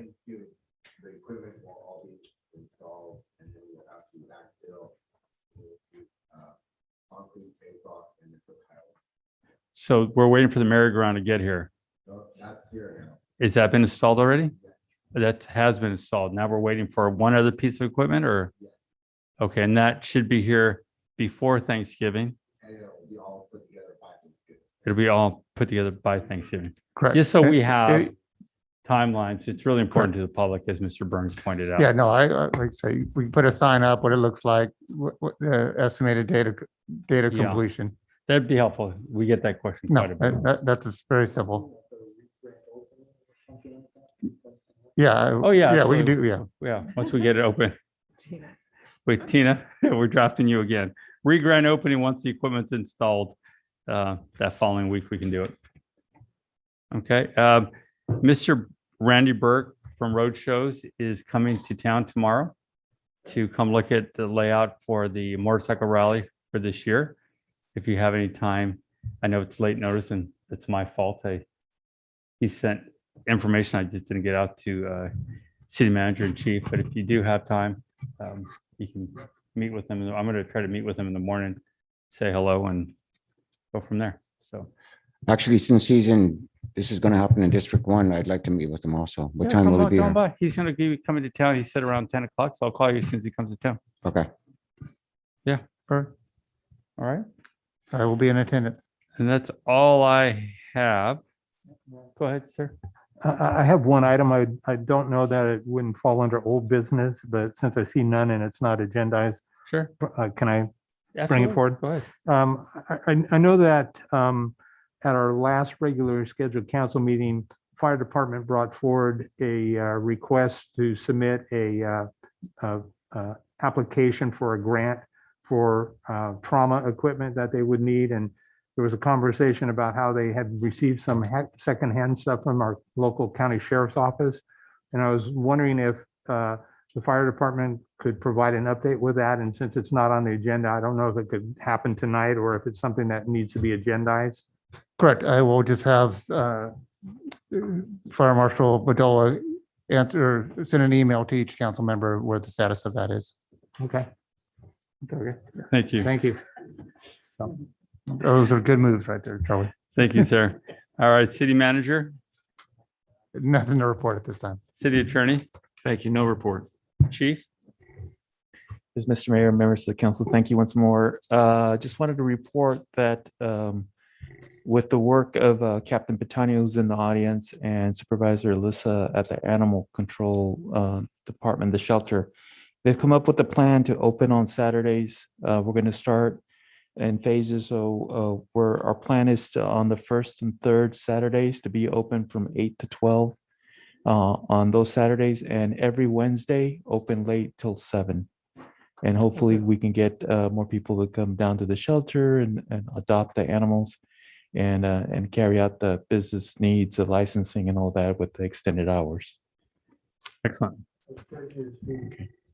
Perhaps you can get a flyer together and get it to us and we could all start sharing that. We're going to be doing that. They're going to be advertising, but you're the first to know publicly. And then they're going to start publicizing starting in December, the first Saturday of December. So it'll be the first and third. We're going to try this out and see how this works out. And then we can report back to you to see how it's been doing. Excellent. Thank you. So Chief, you're going to track actually numbers so that we know about visitors. And, you know, again, I very much appreciate the commitment on behalf of the police department and animal control. But again, if nobody's showing up, then it, you know, kind of works the opposite direction, I believe. Yeah, you're correct. And we are doing this ahead of time. We don't know if our staff's going to be fully staffed. We have some people on light duty. We won't know that till later this week. But this is something that the staff wants to do this. She spoke to her staff members and they see the potential benefit of this. So they're going to agree to this.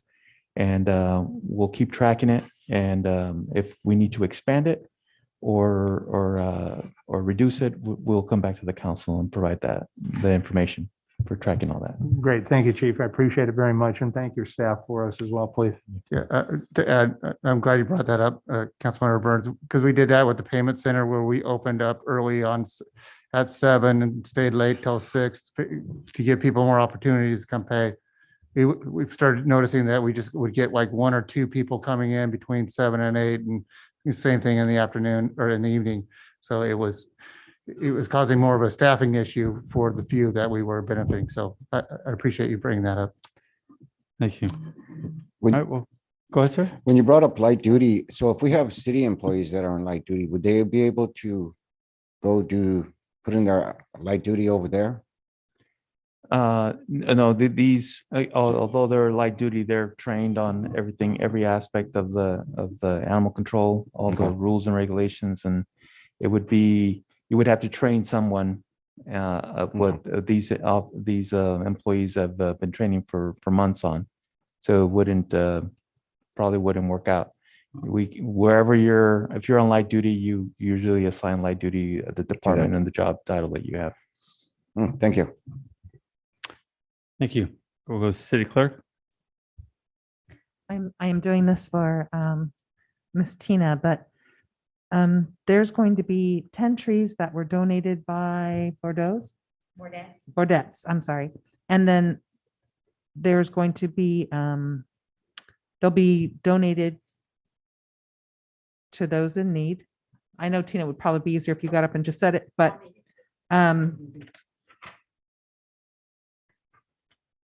also that she wanted us to say Small Business Saturday, November 27th. You want to just come up, Tina? Volunteers, she needs volunteers to help with the day. Although the event's 4 to 9, she needs volunteers 8 to 10, 8 a.m. 8 a.m. to 10. Yeah. It's just, the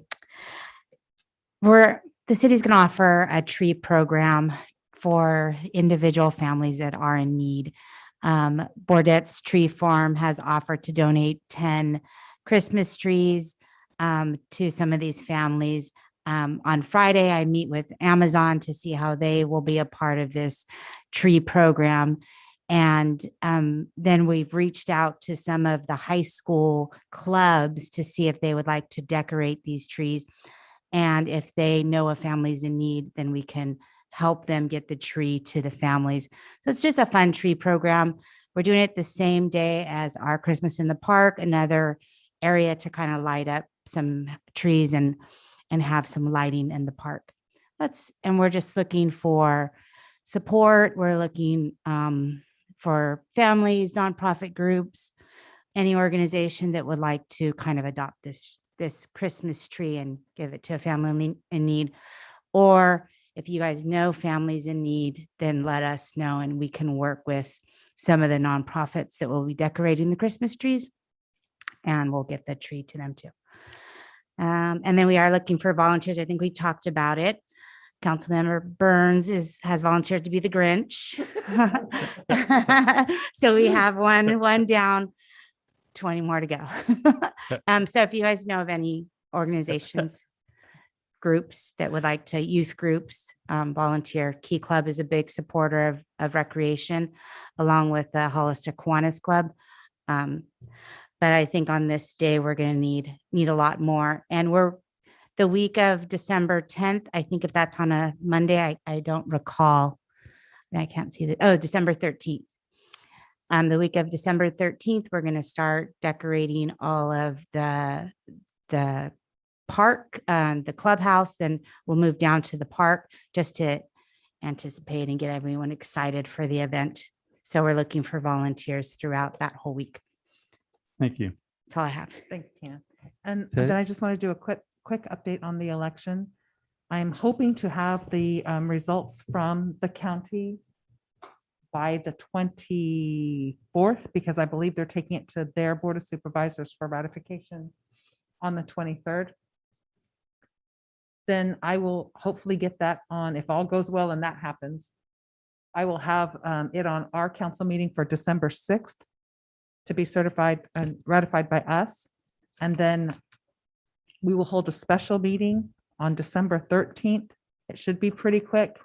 It normally would be in an even number year, outgoing plaque for any outgoing members and incoming oaths.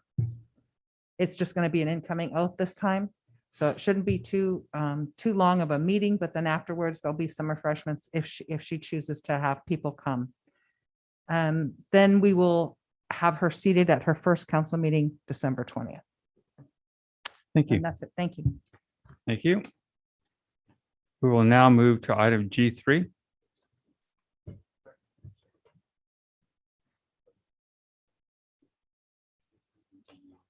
Thank you. And I did have a presentation in the.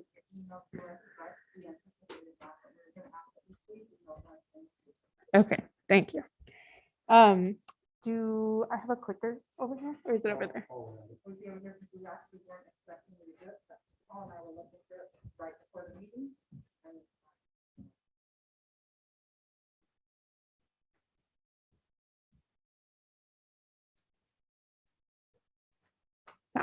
Sorry, I'll be honest with you, I completely forgot that I had this presentation, so sorry about not emailing it, Christine.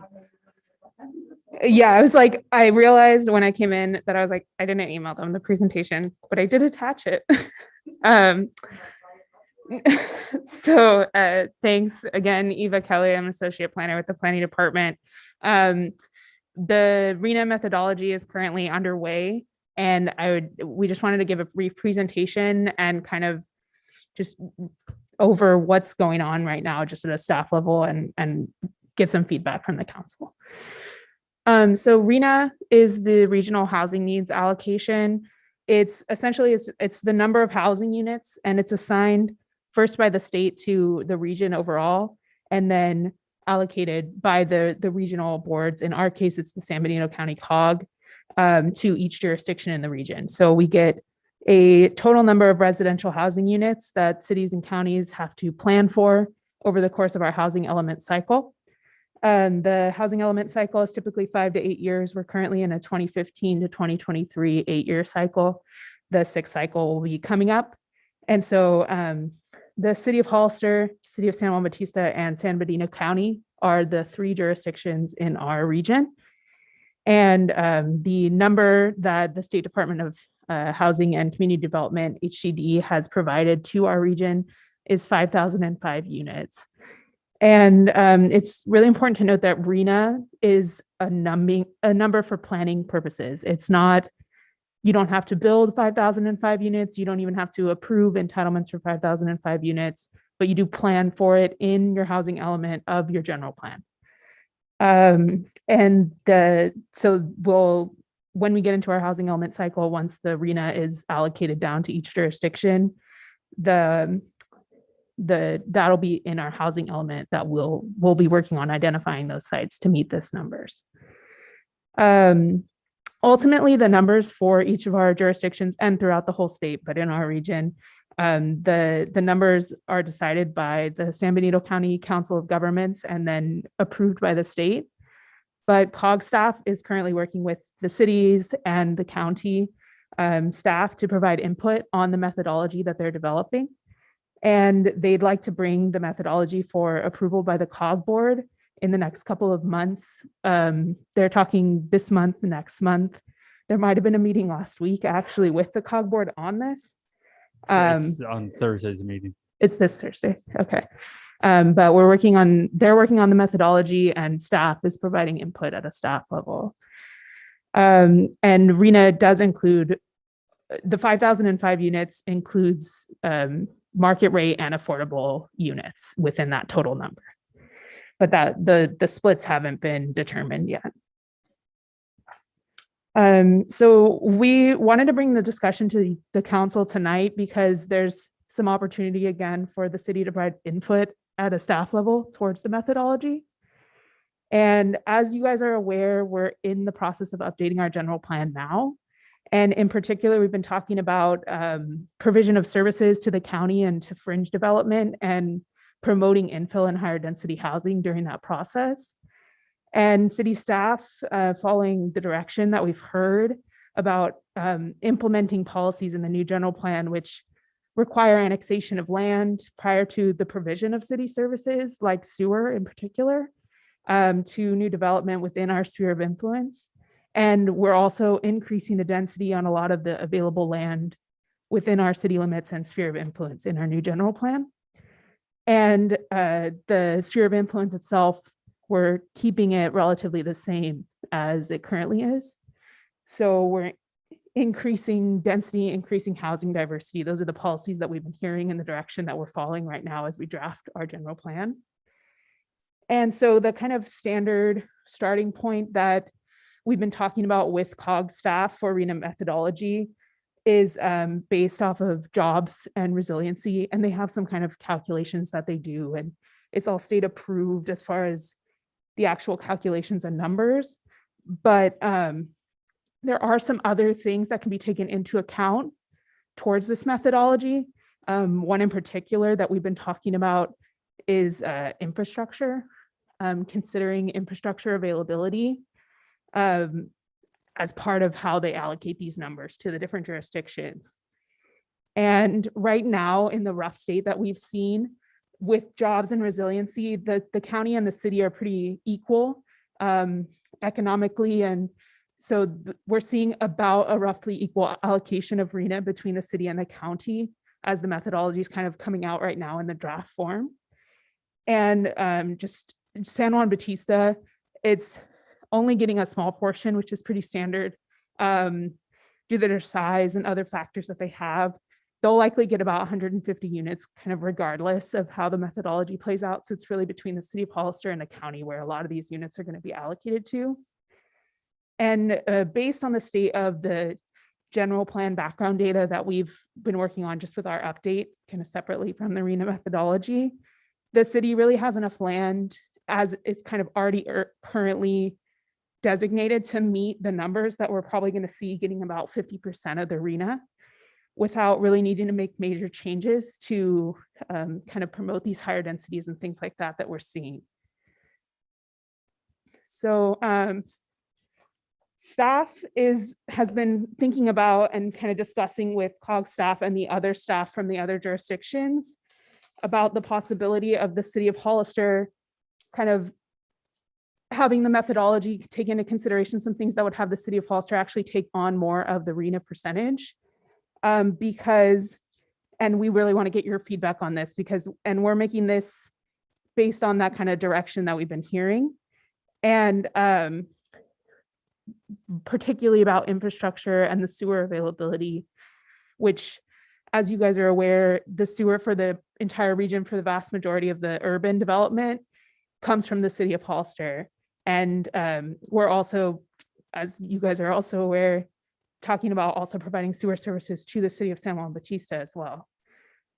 So staff believes, and we believe that we're following kind of the direction we're hearing, but we think that the city taking on some more of the RENA would firstly help alleviate some of the pressure that the county feels for meeting their own RENA numbers, and would help alleviate some of that fringe development pressure that they feel and that we also feel, because they wouldn't have to plan for higher densities because they'd have a little bit lower number.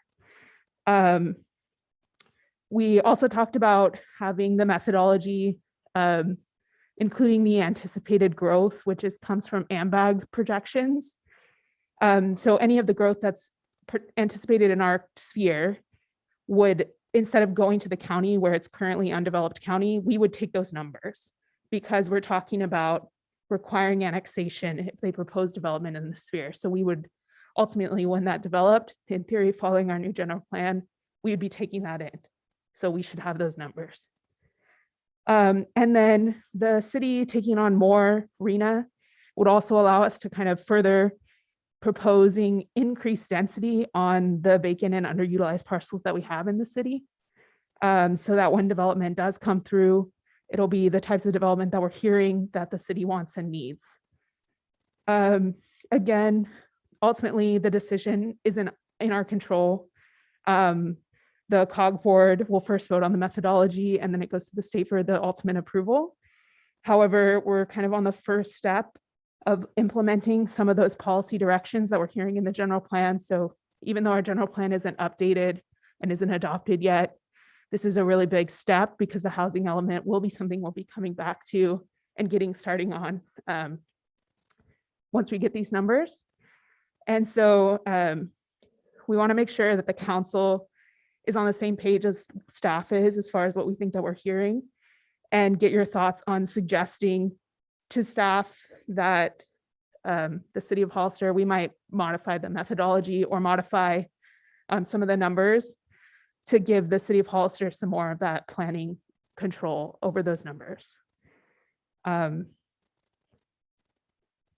think that that's mostly it. Again, we're just trying to make sure that we're on the same page as you, hearing the same direction, and kind of focusing that growth towards us and towards the urban center, and just making sure that when we do get this RENA number and the ultimate allocations, that we can really plan for it and plan the city that we want to see.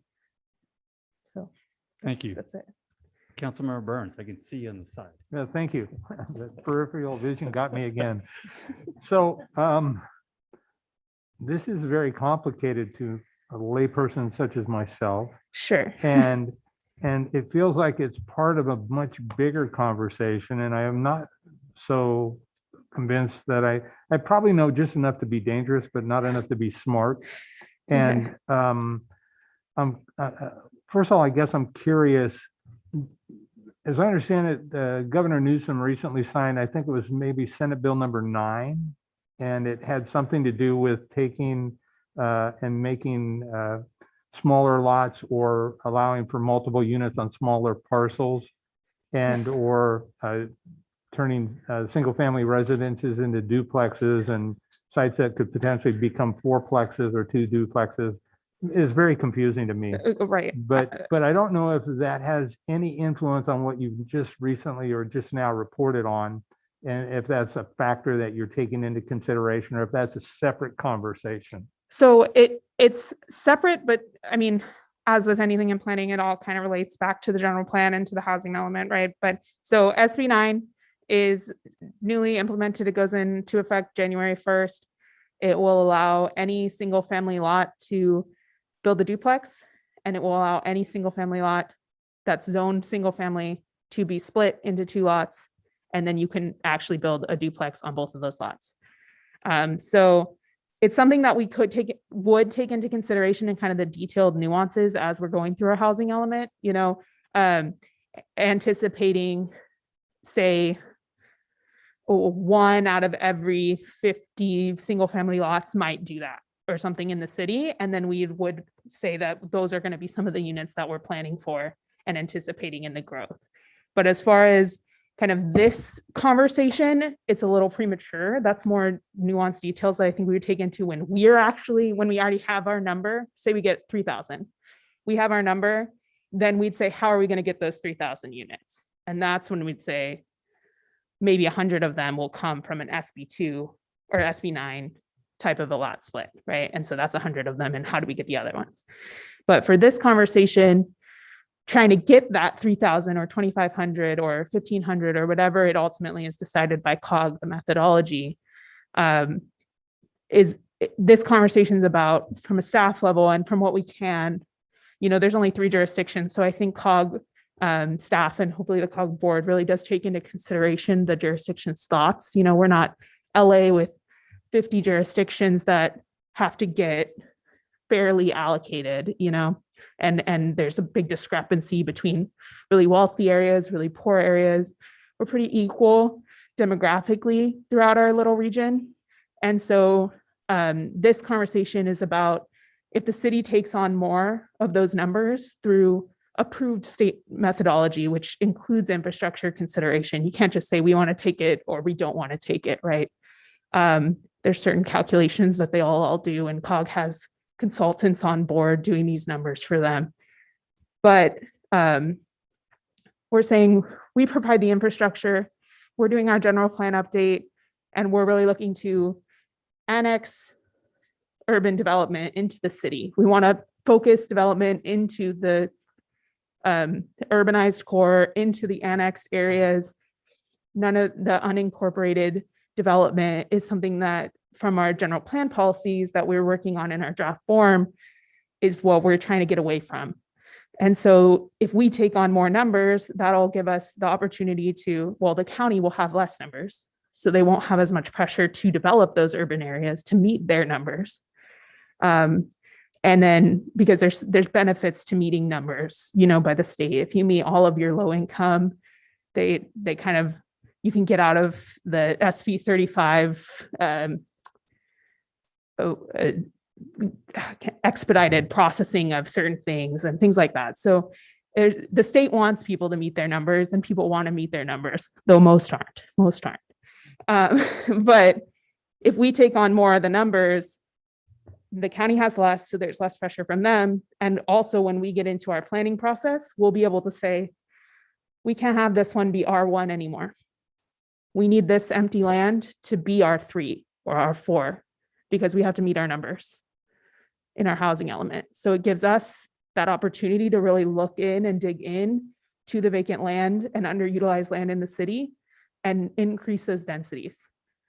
So that's kind of what staff is hearing and staff is thinking about as far as implementing the arena and giving suggestions. And we just want to make sure that we're on the right page. And I understand that, and I've heard and I understand what you're saying, and I sense that to take a greater number gives us more control, and I appreciate that, and allows us to eliminate some of the consequences of urban sprawl, I suspect. Having said that, though, I'm not convinced that taking more of the number is really a good thing. I'm not saying that I'm not open to conversation about it or persuasion.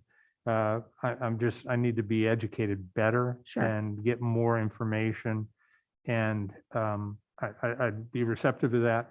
I'd actually like to maybe suggest that we do some sort of a training session, an open training session through a special meeting process to really hear the specifics of the arena, but the bigger, more grand picture too, because as we all know, we're in the general plan review and update process. And so I think it's a much bigger conversation for me. And I need to be better educated about it so that I can make smart decisions to represent my district. So Sure. those are my preliminary thoughts. Thank you. And I would just say that I just noticed that Mary Gilbert from COG is on, so she might be able to help answer questions too. She's the executive director of COG. She might be able to help answer some like RENA specific methodology questions. But yeah, it's just kind of what staff's been thinking about as far as trying to really implement the policies we're hearing. All right, thank you. Councilmember Perez, do you have any comments? Yeah, I agree. It's like, this is like, I'd like to see that we get together to go over this and see the whole picture. I agree with what you're saying. I think this is something we should, I'd like to see a little bit more. Take my time to get some more information from talking to staff and finding out more. But yeah. So, I mean, I could see how we're going to take, SBC will take less pressure for the fringe development. So does that mean that we receive that pressure? So there's just a lot of questions, and this presentation has just generated so many more questions in my mind. But yeah, that's all I have. Thank you. Vice Mayor Resendez, do you have any comments? Thank you, Mr. Mayor. Yeah. I'm on board with the other two council members as far as getting some more information, possibly having like a special meeting. I'd like to hear from Mary Gilbert from COG. I think she's on the line. And then I'm just wondering, Ms. Eva Kelly, is this a strategy that other cities have done before? This is the first time I've ever heard of it, and I'm definitely open to the idea. I'd love to, again, hear from you and the staff more about how you came up with this idea. Is this something that's worked with other cities, or, I'm just curious as far as that goes. Sure. So I can kind of speak to that. And I will preface this with, this will be my first RENA round as well as Amber Cameron. So we'll be kind of learning this together. I mean, I understand the RENA methodology, but I haven't gone through the actual housing element planning. However, It really depends. One of the cogs that I was looking at, well, I guess it's not cog, but ABAG, which is we're in AMBAG. But ABAG is like the Silicon Valley and the Bay Area. And they're a region who gets a number, and they have to do, Marin County, Santa Clara County, San Francisco, and they have to give it to every single jurisdiction in all of those counties. And I was looking at briefly their 5th cycle, which was the previous cycle, and one of their methodological focuses was putting the growth that was anticipated in the spheres. And they had actually laid out, because there was a few jurisdictions who they didn't do that for, but for the majority of their jurisdictions, they gave the sphere of influence growth that was anticipated in the spheres of like the cities to the cities. So that instead of their respective counties, so focusing on incorporated growth, and that's an accepted methodology. I don't know where the numbers would actually come out, if we're going to come out with 96% or, 60, it'll probably be closer to like 60, 70% maybe. I still think the county, regardless of what methodology, because we're so similar demographically, they're still going to get RENA, they're still going to get 1,500, 1,600 of the units, but the city might take on 27 or 2,800 of the units, as opposed to like 2,350 and 2,300, a really even split, which means the county also has to plan for that development in their housing element, even though, again, it is planning, it's not entitling. I don't know if that helped at all. Yes, it did. And I've got another question. Has the county been involved or the staff been involved in any of these conversations? Yes, so we've had 2 meetings and it's moving really fast. The state was really delayed in giving everyone RENA because of COVID, but we're still on the same deadlines, and COGS are still on the same deadlines. But San Benito County got their RENA, the 5,005, in October. So staff has had 2 meetings, and we've met with all 3 jurisdictions, and COG staff have been at both of those meetings. Okay, and then I just want to say, I think that you guys have done an excellent job, and I think that you have got a good pulse on how the council feels, how the public feels, and the general plan committee feels as well. So I have faith in you guys, and I'm looking forward to furthering the conversation. But I think this is a conversation that we need to or a decision we shouldn't take lightly, and I'm looking forward to having more information given to us. So yeah, thank you so much. Appreciate it. Thank you, sir. I do have comments on this whole deal because it's been frustrating me for so many years. We've been overachievers as far as these numbers in our community, way overachieving. And then we're always expected to do more. The former captain of the CHP said it best a few years back. And he said, there should be no more developments approved until Highway 25 gets fixed. Since then, many other developments have been approved, both the city and the county. We are headed for disaster in our community. And I'm not exaggerating here. I really mean this. As far as traffic getting in and out of our community, it is going to get really bad. Here's why. I was just in a meeting the other week, and sorry, I forgot to, it was this through an update from Caltrans. The new update on Highway 25 is a good 10 plus years because of new requirements on the environmental studies and some of the other rules that are being implemented that is going to delay the project even longer. Although COG, and we're pushing and going to fight hard to keep pushing that timeline down. But that gives you an idea.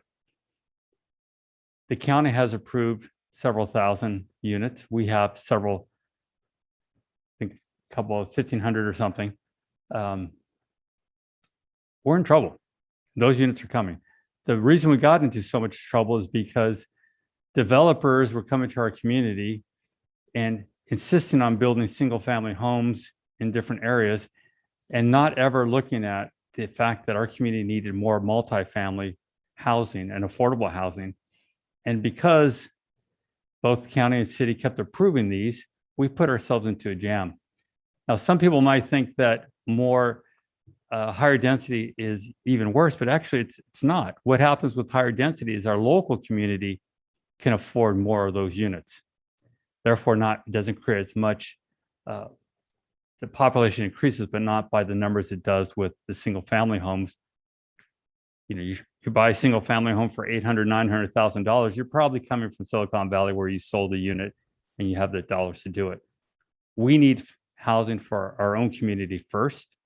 And this has been a big problem of us, of our planning, our decision-making locally. We can change that by demanding that each new development have a high 50% or more density as far as multifamily surrounded by single family. So again, we're providing housing for our community. So by that way of thinking, we want to encourage the county we want to take some of their numbers, because a lot of our problem has been county development along the outskirts of the city. And we might feel that, well, that's the county's problem. But at the end of the day, it becomes our problem because that traffic has to come through the city. Now, one of the things I tell people about some of this, why I was so in fear of the rate of growth, was once I started understanding the numbers to fix our highways. And when I found out, did some calculations several years back, and I realized it was going to be $300 to $400 million to fix Highway 25. You know, at the time, people thought it'd just be a simple 100 million. Well, that proved to be correct. Now, what happened is developers convincing enough people that this will all be fixed if we just build enough houses because of the impact fees.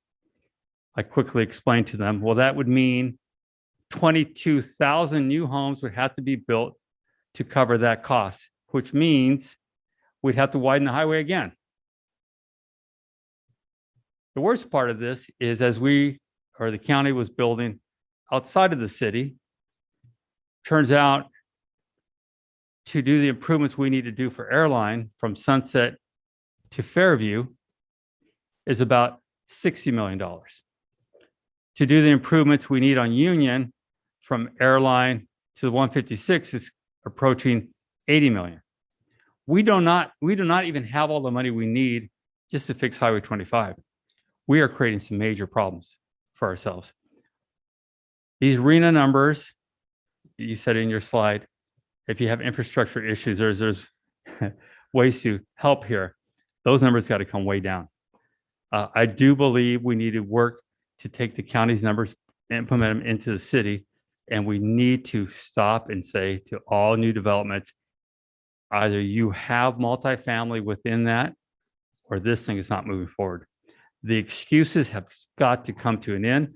The excuses of, well, we'll do affordable housing some other time, or we'll give you a few dollars, you take care of the problem. That needs to stop. It needs to stop right now, both at the city and the county, or we're going to push our entire community outside of their own homes and just end up with more and more traffic. So this, and I agree with Mr. Burns and Mr. Perez and Mr. Resendez, we need to have a good sit down talk about this to understand the past numbers, how we were overachieving, and now what's going to happen with these other numbers. And it's like, look, I came in first place. Well, great. You got to go do more. Well, no. State needs to come over here and start helping us more. Our schools are impacted. Our high school is at full capacity already. Our other schools are at that point also. We have a lot of problems coming. So an in-depth conversation to understand how this all really works, the impacts on roads, the impacts on schools, the impact on our finances, because we get such a small amount of the property tax dollar to pay for all this. It makes it very difficult to keep up. So we're putting ourselves more into debt every time we do something without good planning and a good financial backing, and making sure developers are actually paying more of their way. So we got a lot of work to do. And I appreciate all the work you guys have done, because we talked about this through the general plan update and the importance of the higher density in certain areas. And we could do this, we can do it right, but we have to do this as a team effort throughout the county and realize, as I said, we have a massive problem coming right at us. And within, I would guess, within 2 to 3 years, we will see Highway 25 backed up from town all the way to 101. And I drive this again every day, so I have to head back early enough now. I can't, if the old days, I just put up with the 2-3 hours. I can't do that anymore. I have to get back to town to come do different things. And I have to make sure I'm headed into Hollister before 2 o'clock. Otherwise, I'll be stuck on that highway. And I know a great percentage of our residents are feeling that. We are working as far as rail. Thank God we are finally focused on more jobs in our community. That's going to help offset. But understanding these numbers clearly, understanding the real rules behind it is critical so we don't make any other bad decisions. So thank you again. I do see Mary's hand raised. If Yes, you I would like see to it. I see allow it. Ms. her to Gilbert, speak. do we have any questions or comments from council before we take public comment? Go ahead, Ms. Gilbert. Hi, good evening, Mr. Chair, or Mr. Mayor, members of the board. I just wanted to just chime in and let you know that absolutely COG is, we're happy to have a meeting or do a presentation for the city council, or if you have any subcommittee members or anything like that you'd like us to meet with. We do have a consultant that is working for us, and we have some different scenarios that we can use to develop the allocations for RENA. I want to note that your staff has a really great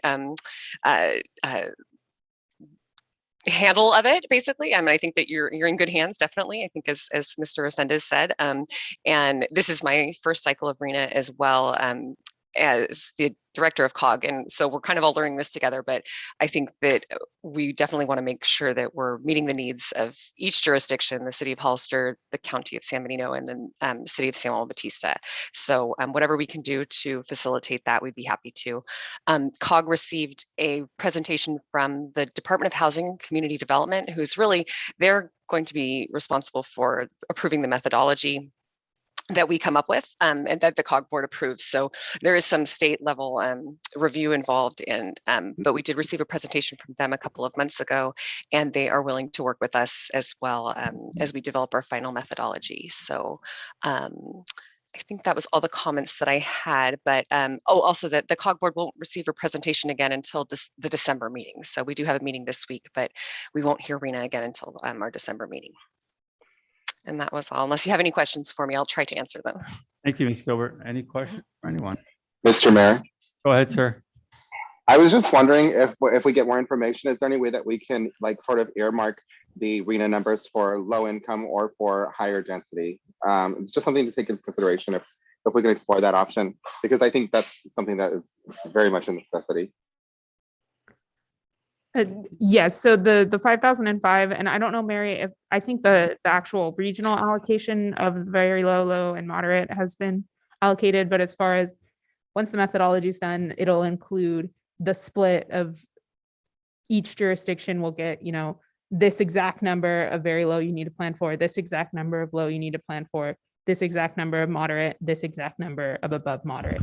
So all of that, the 3 regions, the 4 or 5 different affordability categories will all add to 5,005. And that's the methodology that COG has to come up with somehow. That's right. Yeah. And there are certain factors that the state has set that we have to kind of look at. And so we did a survey earlier in the summer, and we're using that information that we got from the local jurisdictions in the survey results to kind of craft our methodology of what factors maybe made sense. So, you know, in Monterey and Santa Cruz County, they're looking at certain things, and then we're looking at others here in San Benito County to make sure that we're meeting the specific needs of this area. Thank you. I do want to say thank you guys. You guys give me the confidence that we'll get this done right. You really do. And I'm not just saying that. I've been so impressed with all your work. And the strange thing is, with the state change of not or allowing the higher density, even single family, that's really, at the end of the day, is what's finally going to help us. Because without it, we just never got there. The same excuse was used over and over. So this is a good thing in certain ways. We just need to understand those RENA numbers from the past, current and what we can do because of our current infrastructure. Sure. And I'll just add that I'm confident that regardless of whether we kind of use the similar methodologies to the fifth cycle and the city and the county have similar numbers, or whether we kind of end up getting a little bit more numbers because of the methodology that is chosen and recommended, I'm confident that we'll be able to implement those policies in our housing element update that we do. And at least from a city perspective, we'll be pushing towards higher density infill. Those are the things that we're seeing in the rest of our general plan. And that's what we'll be changing the land use to match with whatever number we get. Thank you. Do we have any other speakers? No? All right. Well, thank you so much. Thank for you that so update. much. And we'll move with COG at their speed, but we'll try and get you as much information as we can and make sure that we're moving in the right direction from what we can recommend. Thank you. H, I, J, and K, we have no business, but there's been a request to adjourn in the memory of Dean Judd. Dean was part of our Airport Advisory Commission. First was appointed in 1997 through 2003, and then again reappointed 2011 and served through 2019. He passed away recently, and we would like to adjourn in his honor. Is there a motion? So moved. There a second? Motion and second. Roll call vote? Councilmember Perez, Yes. Councilmember Burns, Yes. Vice Mayor Resendez, Yes. Mayor Velasquez. Yes. Thank you. Motion carries 4-0. Thank you, everyone, and good night.